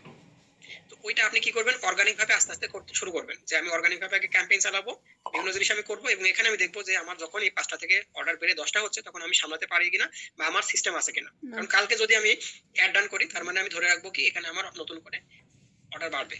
তো ওটা আমি কিভাবে সামলাবো? আমি যদি শুধু মডারেটর রেখে দিই, তাহলে সেটা আমি কিভাবে করতে চাচ্ছি, অথবা মডারেটরের বাইরে আমি যদি কোনো অটোমেটেড সিস্টেম নেই, তাহলে সেটা কিভাবে থাকবে, ফুল প্রসেসটা যেন আপনার রেডি থাকে। সো ম্যানুয়ালের বিপদ আসলে এটাই হয়, যে আমি 50 জনের কাস্টমারের নামটা আমি সমস্ত জিনিস রাখতে গেলে কি হয়, যে বিজনেসটা আসলে ভেঙে যে যাওয়ার সম্ভাবনা থাকে। আর যদি আমাদের ব্যাকএন্ডে এরকম কোনো অটোমেটেড একটা সিস্টেম থাকে, তাহলে তখনই আমরা আসলে সিদ্ধান্ত নিতে পারি যে এখন আমি স্কেল করতে পারি, বা আমি এখন অ্যাডে যেতে পারি। তো এটা আমরা নর্মালি করি না, অনেকেই এটা করি, মডারেটর নিয়ে নিই, 4-5 জন মডারেটর নিই আর সাথে ফেসবুকে মেসেজ অ্যাড করা শুরু করে দিই। তো এখানে যেটা হয় কি, এখানে একটা টাকার লস হয়। টাকার লসটা আমি দুইভাবে দেখাচ্ছি। এক হচ্ছে আপনি অনেকগুলো মডারেটর নিয়েছেন, যতগুলো মডারেটর আসলে আপনার দরকার না, ওই মডারেটর আপনি স্যালারি দিতেছেন, ওই স্যালারি অর্ধেক হয়ে যেতে পারে। আপনার মডারেটর লাগবে না এমন আমি বলিনি, কারণ কাস্টমার কেয়ারের জন্য আমাদের কিছু মডারেটর অবশ্যই লাগবে, কারণ পার্সোনাল টাচ ছাড়া আসলে অনেক কাস্টমারই নিতে চায় না। তো ওই টাচের জন্য হলে আমরা কিছু মডারেটর তো রাখবোই। এর বাইরে কি হবে, এর বাইরে যেটা হবে আপনার অ্যাডের পিছনে যে ডাবল কস্ট, আপনি প্রত্যেকবার ওই নতুন নতুন মানুষের কাছে অ্যাড দিচ্ছেন, মানে কি আপনার রিটার্গেটিং করার কোনো সুযোগ নাই, ফলে আপনি ওখানে মেলা টাকা নষ্ট করতেছেন, এবং এটা বিজনেসম্যানের মতো ডিসিশন না। যদি এটা ছোট বিজনেস যারা আছে তারা বুঝতে চায় না, বলতে গেলে মানুষ খেপে যায়। তো আপনারা যারা আছেন আসলে আপনারা এটা হয়তো ফিল করার চেষ্টা করবেন, খাতা কলমে বসবেন। আমি ডাটা পার্ট একটা রেখেছি, আমি এই জিনিসগুলো হয়তো আপনাদেরকে কিছু কাজ হিসেবে দিব, যে আপনারা অন্তত জানো এই জিনিসটা নিয়ে নিজের অন্তত খাতা কলম নিয়ে বসে বসে হিসাব করেন। কারণ বিজনেস করতে গেলে আমাকে অঙ্ক করাই লাগবে, যে আমি ক টাকা খরচ করতেছি, এখান থেকে আমার লাভ কতটুকু আসতেছে। যদি আমি অন্তত না দেখি যে আমার রিটার্ন অফ ইনভেস্টমেন্ট আছে কিনা, আরো আই ছাড়া তো আমি আসলে কাজ করবো না। রিটার্ন অফ ইনভেস্টমেন্ট থাকতে হবে। আমি 1 টাকা দিলাম, সেখান থেকে 2 টাকা আসলো, কিন্তু মাঝখানে আমার লস কত হচ্ছে, মেন যে ক টাকার বুস্ট করলাম, এটা মানুষজন হিসাব করে না মূলত। যে কয় টাকার বুস্ট করলাম, কজনের কাছে পৌঁছাইছে, কজন প্রোডাক্টটা কিনেছে, তাদেরকে সেকেন্ড টাইম আমি আবার ফলো করতেছে কিনা। তো আজকের কাজ আপনাদের, আমি যে কপিরাইটিং এর ফর্মুলা দেখালাম তার মধ্যে যে পিএস ফর্মুলা, যেটা প্রবলেম এজিটেশন সলিউশন, ওই ফর্মুলা দিয়ে আপনারা একটা কনসেপ্ট লিখতে পারেন, অথবা আরো যে পিডিএফটাতে আরো অনেকগুলো ফর্মুলা আছে, অনেকগুলো ফরম্যাট আছে, যে কোনো একটা দিয়ে আপনারা লিখতে পারেন। যে কোনো একটা ভিডিও বানাতে পারেন, যেমন আপনার মাপ আছে, আপনি ওটা দিয়ে ময়লা পরিষ্কার করার একটা ছোট ভিডিও বানান, ক্লিপ বানান 30 সেকেন্ডের, 20 সেকেন্ডের, 45 সেকেন্ডের, এটা বানান। মেজে পরিষ্কার নেই, পরিষ্কার আছে, মেজে নোংরা করে ওটা দিয়ে বানান। অথবা রিয়েলি কাউকে দিয়ে একটা বানিয়ে নেন, নিজে যদি না পারেন, নিজে বানানোর বেটার ভাই। এটা আপনার এই ধরনের জিনিসগুলো হাই কোয়ালিটির হতে হবে না, খুব সাধারণ জিনিস দিয়ে আপনি কাজ করতে থাকুন। তারপরে এটা হেডলাইন, একটা খুব সুন্দর একটা হেডলাইন দিবেন, যেন সেটা একটা হুক হিসেবে কাজ করে। যেমন এখানে আমি দিয়েছি কি, এখানে একটা আবেগ কাজ লাগানো হয়েছে, যে ঘর মুছুন রাজকীয় আরামে। তো এটা দেখুন আসলে কাজে দিবে, যে একজনে আমি একটা ময়লা পরিষ্কার করতেছি, তাও আবার বলতেছে কি রাজকীয় আরামে ঘর মুছতে বলতেছে। তো মানুষের মধ্যে একটা ইন্টারেস্ট কাজ করবে, একটা কৌতূহল তৈরি হবে, রাজকীয় আরামটা আবার কেমন। তো আপনি এখানে একটু নাটকীয়তা যোগ করতে পারেন, যে একটু হেলে দুলে আপনি ঘরটা ক্লিন করতেছেন। তারপর কল টু অ্যাকশন, মানে এই ক্ষেত্রে আমরা করতে পারি কি, যারা যারা বড় বড় ব্র্যান্ড আছে ওদের অ্যাড গুলো আমরা দেখতে পারি। আমি বসে বসে অ্যাড দেখি মাঝে মাঝে, আপনারা হয়তো দেখেন বা দেখবেন, যে ওরা অ্যাড এর মধ্যে কোন জায়গায় কি কি ইমোশন কাজে কাজে লাগায়। আপনারা তো এই জিনিসগুলো এখন অনেক কিছু জানেন, তো ওইগুলো এখন ওদের ওখান থেকে ধরার চেষ্টা করবেন, যে ওরা এই জায়গায় কি সিটিয়ে রাখছে, মানে কল টু অ্যাকশনটা কি, ওখানে কি ইমোশনটা আছে, ওদের হুকটা কি। প্রথম 30 সেকেন্ড বেশি করে, বিশেষ করে খেয়াল করবেন, যে প্রথম 3-4 সেকেন্ডের মধ্যে সে কি দিয়ে আপনাকে হুক করতেছে ওই অ্যাডের মধ্যে। কোনো একটা কিছু দিয়ে আপনাকে প্রথমত আটকাচ্ছে সে, তারপরে না আপনি বাকি অ্যাডটা দেখতেছেন। পুরো অ্যাডটাই দেখা যায় কি এখন 10-20 সেকেন্ডের অ্যাডই তো মানুষজন শো করে। তারপর call to action, call to action হবে কি, এখানে এসে আমরা কি বলবো, যে আমরা সরাসরি তাদেরকে এখন ওয়েবসাইটে যদি থাকে তাহলে ওয়েবসাইটে লিংক দিব, ইনবক্সে আমরা ডাকবো না। কেন ইনবক্সে আমরা ডাকবো না, কারণ ইনবক্সে ডাকার ফলে যদি আমি অর্ডারটা কনফার্মও করি, পিক্সেল এটা টের পাবে না, এটাতে আমার লস। আমি পরবর্তীতে ট্র্যাক করতে পারবো না, কারণ প্রত্যেকটা মানুষ ইনবক্সে যাওয়ার পর অর্ডার কনফার্ম করবে না। তো আপনার লস হলো। কে অর্ডার কনফার্ম করলো, কে কার্টে রাখলো, মানে ইন্টারেস্ট দেখালো, এই টাইপের লোক আছে। কে শুধু দাম শুনে চলে গেল, এই ধরনের বিভিন্ন রকমের ক্লাসিফিকেশন যদি আপনার করে রাখতে হয়, কাস্টমারকে যদি আপনি ভাগ করতে হয়, কারণ ইনবক্সে এটা সম্ভব না। এটা যদি করতে হয় তাহলে আপনাকে তাদেরকে ওয়েবসাইটে পাঠাতে হবে। ওয়েবসাইটে পাঠালেই হবে কি, যে সব জিনিসগুলো আলাদা আলাদা ভাবে ভাগ হয়ে যাবে, মানে একটা খাতার মধ্যে বিভিন্ন কলাম আছে, কলামের মধ্যে ভাগ হয়ে যাচ্ছে, যে শুধু পেজ পর্যন্ত গেছে, কেউ ডেলিভারি ইনফরমেশন দিয়েছে, কেউ অ্যাড টু কার্ট করেছে, কেউ পেমেন্ট পলিসি মানে পেমেন্টের ওই পর্যন্ত পড়েছে, পড়ার পর যায়নি, কেউ পেমেন্ট করে দিয়েছে। এই যে বিভিন্ন ভাগে ভাগে যদি ভাগ হয়ে যায়, তখন এখন আমরা কি করতে পারবো, ওই ভাগ অনুযায়ী আমি তাদেরকে অ্যাড দিতে পারবো। যেমন আমি বললাম, আমি শুধুমাত্র এই ওয়ার্কশপে যারা অ্যাড হয়েছে, মানে ফর্ম ফিল আপ করেছিল, তাদের কাছে চাইলে আমি অ্যাড দিতে পারি, শুধুমাত্র ওই মানুষগুলোর কাছে। আবার যদি আমি ওর মধ্যে থেকেও আরো ক্লাসিফিকেশন করতে চাই, আমি করতে পারবো। আমি একটা ফোন নাম্বার দিয়েও ফেসবুকে বলতে পারি, এই ফোন নাম্বারের সাথে যে আইডিটা সংযুক্ত আছে তার কাছে অ্যাড পাঠাতে, ফেসবুক সেটা করে দিবে। তো এই সুযোগটা আপনি তখনই নিতে পারবেন যখন আপনি তাদেরকে ওয়েবসাইটে পাঠাবেন। ইনবক্সে ডাকলে কি হয়, সব এক জায়গার মধ্যে চলে যাচ্ছে। ইনবক্সে যাওয়া মানে কি, ফেসবুক আর জানতে পারে না ওর সাথে আপনার কি হচ্ছে। ওখানে ফেসবুকের কিছু জিনিস আছে, যে দাম টাম লিখলে, তারপর লিঙ্কটিং দিলে ফেসবুক কিছু অটোমেটিক মানে স্প্যাম করে দেয় অনেক অটোমেটিক। আপনি একজনকে লিঙ্কটিং দিতে থাকলে, একই জিনিস লিখলে, ফেসবুক আপনাদেরকে হয়তো ব্যান ট্যান করে দিতে পারে, আইডি ডিসেবল করে দেয়, এই সমস্ত জিনিস করে দেয়। কিন্তু এগুলো অটোমেটিক ভাবে হয়, কিন্তু এর মানে এই না যে ফেসবুক ওখান থেকে জানতে পারতেছে, বা সে আসলে জানার চেষ্টা করতেছে যে কয়জনের কাছে আপনার অর্ডারটা কনফার্ম হয়েছে, এটা সে জানতে পারে না। সো আপনি যদি আসলেই রিটার্গেটিং বলি, অথবা মানে বিজনেসটাকে স্কেল করতে চান, তখন আপনি আসলে মানুষকে ইনবক্সে ডাকবেন না, সরাসরি আপনি ইনবক্সে ডাকবেন, আপনি তাকে ওয়েবসাইটে পাঠাবেন। কারণ ওইখানে গেলেই সবার প্রোফাইল তৈরি হবে, তারা আলাদা আলাদা ভাবে ভাগ হয়ে যাবে। এই প্রোফাইলিং এর উপরে আমি নেক্সট সেশন না, আমরা লাস্ট সেশনে আমি প্রোফাইলের উপরে একটু ডিটেলসে দেখাবো যে ওই প্রোফাইল লিঙ্কটা আসলে কিভাবে কাজ করে, ফেসবুক কিভাবে এই ধরনের প্রোফাইল তৈরি করে, এবং ওটা আমাদের আসলে কেন ইনবক্সে টাকা দরকার উচিত না। ইনবক্সে আমরা ডাকবো না, ওদের যদি দরকার হয়, কেউ যদি চায় যে না সে আমার সাথে ইনবক্সে কথা বলতে চাইতেছে, তখনই কেবল আমরা তাদের সাথে ইনবক্সে কথা বলতে পারি, এর আগে না। আর যখন আপনার ওয়েবসাইট নাই তখন পর্যন্ত আপনি ইনবক্সে রাখতে পারেন, কিন্তু ফানেলের লাস্ট পর্যায়ে এসে যখন আপনি দেখবেন যে সে ফানেল অনুযায়ী যাচ্ছে, যে অ্যাওয়ারনেস পর্যায়ে, তারপরে এইভাবে যাইতে যাইতে কল টু অ্যাকশন পর্যায়ে গিয়ে, তখন আপনি তাকে ইনবক্সে রাখেন, কারণ তার এখন নেওয়ার সম্ভাবনা আছে। আর আপনার অন্য কোনো সিস্টেম এখনো নাই, তাহলে তখন তো আপনাকে ইনবক্সে ডাকতেই হবে। কিন্তু যদি আপনার সিস্টেম আসে, বা আপনার প্ল্যানে রাখতে হবে কি আমাকে ওই সিস্টেমের দিকে যেতে হবে, কারণ ওইখান থেকে আমরা ম্যাক্সিমাম ফায়দা উঠাতে পারবো।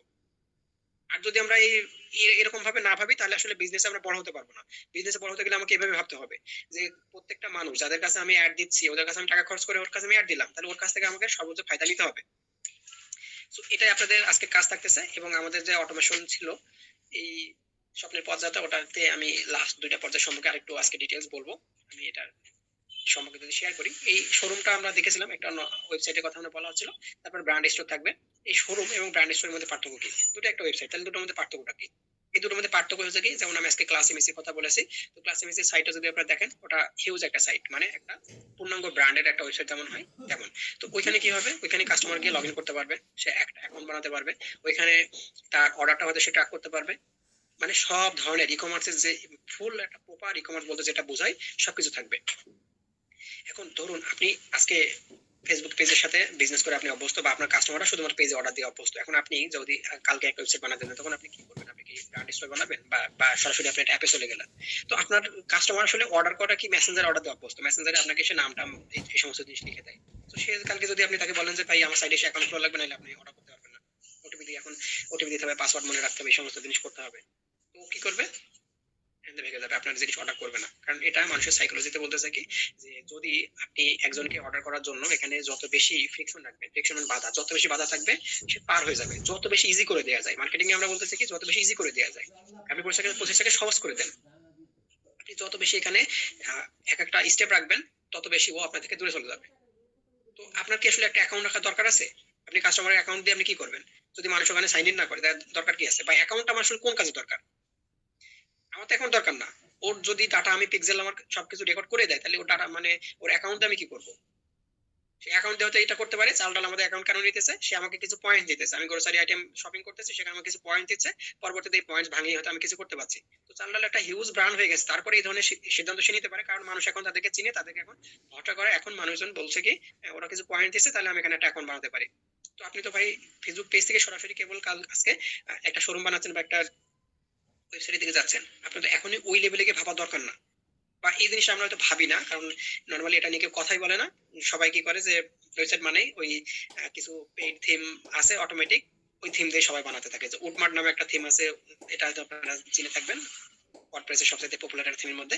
তো এগুলো কি হয়, এগুলো বাইরের কান্ট্রি থেকে খুব ভালো ভালো যারা কোম্পানি আছে তারা বানিয়ে রেখে দিয়েছে, আমরা কি করি বাই ডিফল্ট ওটা কিনি আর ওটা দিয়ে কাজ চালিয়ে দিই। এখন এখানে দেখুন ওই থিমটা মূলত আমাদের দেশের পার্সপেক্টিভে বানানো না, এবং বাংলাদেশি মার্কেট প্লেসটা কাজ করে কালচার ওয়াইজ। একটা দেশে কোনো ইনসিডেন্ট ঘটলে আমরা ফেসবুকে পোস্ট করতে পারি না, ওই টপিকের বাইরে ফেসবুকে পোস্ট করা মানুষ আমাদেরকে খারাপ ভাবে নাই। তো এরকম একটা সেন্সিটিভ মার্কেট প্লেসে যদি আপনি বাইরের মার্কেট প্লেসে কোনো একটা সলিউশন নিয়ে আপনি একদম ফার্স্ট ডে এরকম একটা সলিউশন নিয়ে আগান, তো আপনার ওয়েবসাইটে গিয়ে তোমাকে অর্ডার দিতে পারবে না। যখন মানে মার্চেন্টটা কমপ্লেন করে যে ওয়েবসাইট থেকে অর্ডার আসে না, তার পিছনে এগুলোই থাকে। আপনার ওয়েবসাইট মানুষ ইউজ করতে পারে না। ফার্স্ট অফ অল আপনার ওয়েবসাইট যথেষ্ট কমপ্লেক্স, এত এত অপশন আপনার কখনো দরকার না। আপনি যদি আমার কাছে আসেন, আমি একজন ডেভেলপার, আমাকে বললেন কি যে আপনার একটা ওয়েবসাইট লাগবে, তো হ্যাঁ আমি তো ভাই আপনার কাছে ব্র্যান্ড স্টোর বানাতে পারলে আমি খুশি, কারণ এটা যেহেতু আমি অনেক পরের দিকে রাখছি, এটা অনেক বড় জিনিস, এটাতে বাজেট বেশি থাকবে, তো আমার তো লাভ। তাহলে আমি এই ধরনের কথা আসলে কেন বলতেছি? কারণ আমি আসলে এই ছোট বিজনেসে এই যে সমস্যাগুলো ছিল, এই রিয়েল সমস্যাটা আমি কাজ করতে চাচ্ছি।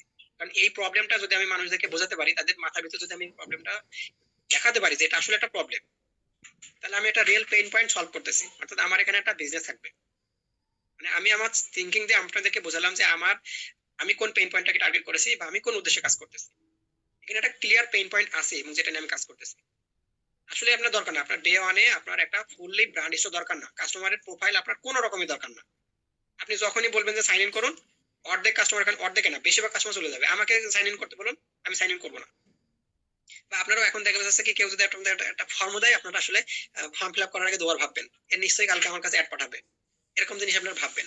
এবং এটা মাথায় রাখেন যে আপনি যেখানে আপনার নাম, ফোন নাম্বার, ইমেল দিচ্ছেন, তার কাছে আপনি আগে থেকেই বলে দিচ্ছেন, বা আপনি ওর ইমেলটা সেন্ড করা মানে আসলে কি কালকে থেকে আপনি তাকে অ্যাড পাঠানোর পারমিশনটা দিয়ে দিচ্ছেন। বিষয়টা এরকমই কাজ করে। তো আপনি যদি কাস্টমারের দিক থেকে না ভেবে আপনি আপনার নিজের পছন্দ মতো, আপনার আসলে সিদ্ধান্ত থাকে না, কারণ বেশিরভাগই আমরা বুঝি না যে একটা ওয়েবসাইট আসলে কি। তার জন্য আমি আসলে এই জিনিসগুলো এখানে রেখেছি। তো মূলত আমার থিঙ্কিংটা কেমন, আমার থিঙ্কিংটা হচ্ছে এরকম, আমি যেভাবে গাইড করি সেটা তো আমি বলতে চাচ্ছি যে আপনি যখন ফার্স্ট ফেসবুক থেকে ওয়েবসাইটের দিকে যাবেন, তখন অবশ্যই আপনাকে ফেসবুকের মতন সহজ এবং ফাস্ট, ফেসবুক কেমন সহজ, ফেসবুক খুবই সহজ, ফেসবুকে কঠিন বলার কোনো অপশন নাই, ফেসবুক খুবই ইজি, সবকিছু ইজি, আমরা ওটা এত ব্যবহার করছি যে আমাদের জন্য ইজি হয়ে গেছে। ফলে ওটা তো অনেক কিছু হতে আছে, কিন্তু ওটা তো একদিন এটা বানায় নেই, ওটা আস্তে আস্তে দিতে দিতে এই পর্যায়ে নিয়ে এসেছে। তো আমাদেরকে ঠিক ওই প্রসেসে দিতে হবে। ফেসবুক যেমন সহজ, ফেসবুক যেমন ফাস্ট, সবকিছু যেমন দ্রুত চলে, ফেসবুক কোন ল্যাঙ্গুয়েজ মানে কোন টেকনোলজি ব্যবহার করে সেটাও আমি আপনাদেরকে দেখেছিলাম। ওই টেকনোলজিটা মূলত বড় বড় বড় যারা কোম্পানি আছে বা এই ধরনের যারা আছে তারাই ব্যবহার করে, কারণ তার অনেক বাজেট লাগে। এবং ওইটা যেহেতু ছোট বিজনেসম্যান যারা আছে তারা ওইটা নাগাল পায় না, এই জন্য আমি আসলে এইরকম চেষ্টা করতেছি যে তারা যেন ছোট উদ্যোক্তারাও যেন ওই ধরনের টেকনোলজির কাজটা পায়। তাদের জন্য আমি ছোট আকারে ওটা করে দিয়েছি যেন তাদের বাজেটটা কমে যায়। যেমন ডিজিটাল শোরুম যদি আপনি বানান তাহলে এটা হবে কি ছোট একটা আকারের হবে, এটা খুব বড় আকারের একটা প্ল্যাটফর্ম হবে না। ফলে আপনি যেমন এটাকে অ্যাফোর্ড করতে পারতেছেন, প্লাস আপনার কাস্টমার এটাকে ইজিলি ইউজ করতে পারবে, আপনি এটাকে ইজিলি ম্যানেজও করতে পারবেন। কারণ আপনার শুধু ম্যানেজ করা সহজ হলেই হচ্ছে না, আপনার কাস্টমার দিক থেকে ভাবতে হবে। আমি যখনই কোনো কিছু রান করতেছি তখন আমার মাথার মধ্যে প্রথমত কাস্টমার থাকতেছে, কারণ আমি অ্যামাজনের ওই ফিলোসফিতে বিশ্বাস করি। আমি যদি কাস্টমারের জন্য সিদ্ধান্ত না নেই, তার মানে আমি আসলে আমার বিজনেসের জন্য ভালো কিছু চিন্তা করতেছি না, ওই বিজনেস আমাকে বেশি দিন টিকে রাখতে পারবে না, বা আমি টিকে রাখতে পারবো না বিজনেসটাকে। তো আপনি ফার্স্ট ডে ব্র্যান্ড স্টোর বানাবেন না, যেসব অপশন আপনার দরকার না। আমি তো শুধুমাত্র প্রোফাইল অপশন দিয়ে একটা জিনিস দিয়ে বোঝালাম, কারণ এই জিনিসগুলো অটোমেটিক, আমরা যখন একটা থিম নিয়ে নিই অটোমেটিক ভাবে ওই থিমগুলো বাইরের কালচার, বাইরের দেশের মার্কেট প্লেস গুলোর জন্য রেডি করা, ওটা বাংলাদেশি মার্কেট প্লেসের জন্য ওরা বানায়নি। আপনি যদি একজনের সাথে কনসাল্ট করেন তাহলে আপনি তাকে দিয়ে, যদি আপনি ওয়ার্ডপ্রেস দিয়ে করেন, খুব কম খরচের মধ্যে ওয়ার্ডপ্রেস দিয়ে বানানো যায়, তো আপনি করলেও আপনি তাকে নিজের ডিমান্ড জানাবেন যে আমার এরকম দরকার, সেই অনুযায়ী সে আপনাকে বানাই দিবে। সেই একটা পেইড থিম কিনে আপনাকে বানাই দিবে এমন না। অনেক এজেন্সি আছে যারা থিম নিজেরা ক্রিয়েট করে অথবা এডিট করে দেয়, কাস্টমাইজ করে দেয়। আপনি তাদের সাথে কথা বলবেন অথবা আপনি কাস্টম বানাবেন, কিন্তু সেখানে আপনার জিনিসটা হতে হবে কি সহজ। ফেসবুক সহজ, ফেসবুকের বাইরে যখনই আমি একটা সিস্টেম বানাতে যাবো তখনই আমার সিস্টেমটাকে সহজ হতে হবে, এবং ফেসবুকের মতো এরকম ফাস্ট লোডিং হতে হবে, কারণ স্লো হলেই এখন মানুষজন ওখান থেকে বেরিয়ে আসে। আপনি পোস্ট করে আপনার ওয়েবসাইটে কাস্টমার নিয়ে যাবেন, কিন্তু তারা যদি বেশিক্ষণ ওখানে না থাকতে পারে তাহলে আপনার লস। ওরা বেশিক্ষণ থাকবে কেন, যদি ওটা ব্যবহার করা ইজি হয় তাহলেই কেবল মানুষ ওখানে থাকবে। সো আমরা পরবর্তীতে আরেকটা ধাপ আছে, আমি এটা ক্লিয়ার করি যে ব্র্যান্ড স্টোরের সাথে আমি আবার অ্যাপের পার্টটা লিখেছি। এই অ্যাপের পার্টটা আবার অ্যাপের পার্টটা আসলে হচ্ছে এরকম যে আপনি যখন একটা নর্মাল একটা ওয়েবসাইটে যাত্রা শুরু করলেন, এখন আপনার বিজনেস যত বড় হবে তখন ওখানে আপনি একটা একটা করে ওয়েবসাইটের ফিচারগুলো অ্যাড করতে থাকবেন। এখন এখানে আমি যদি আসলে বলতেছি যে আপনার একটা ডেভেলপার টিম লাগবে, বিষয়টা আসলে এরকম না। দেখা যায় কি দারাজের একটা টিম আছে, তারা কিন্তু ডে ওয়ান থেকে এরকম একটা বড় প্ল্যাটফর্ম তৈরি করেনি।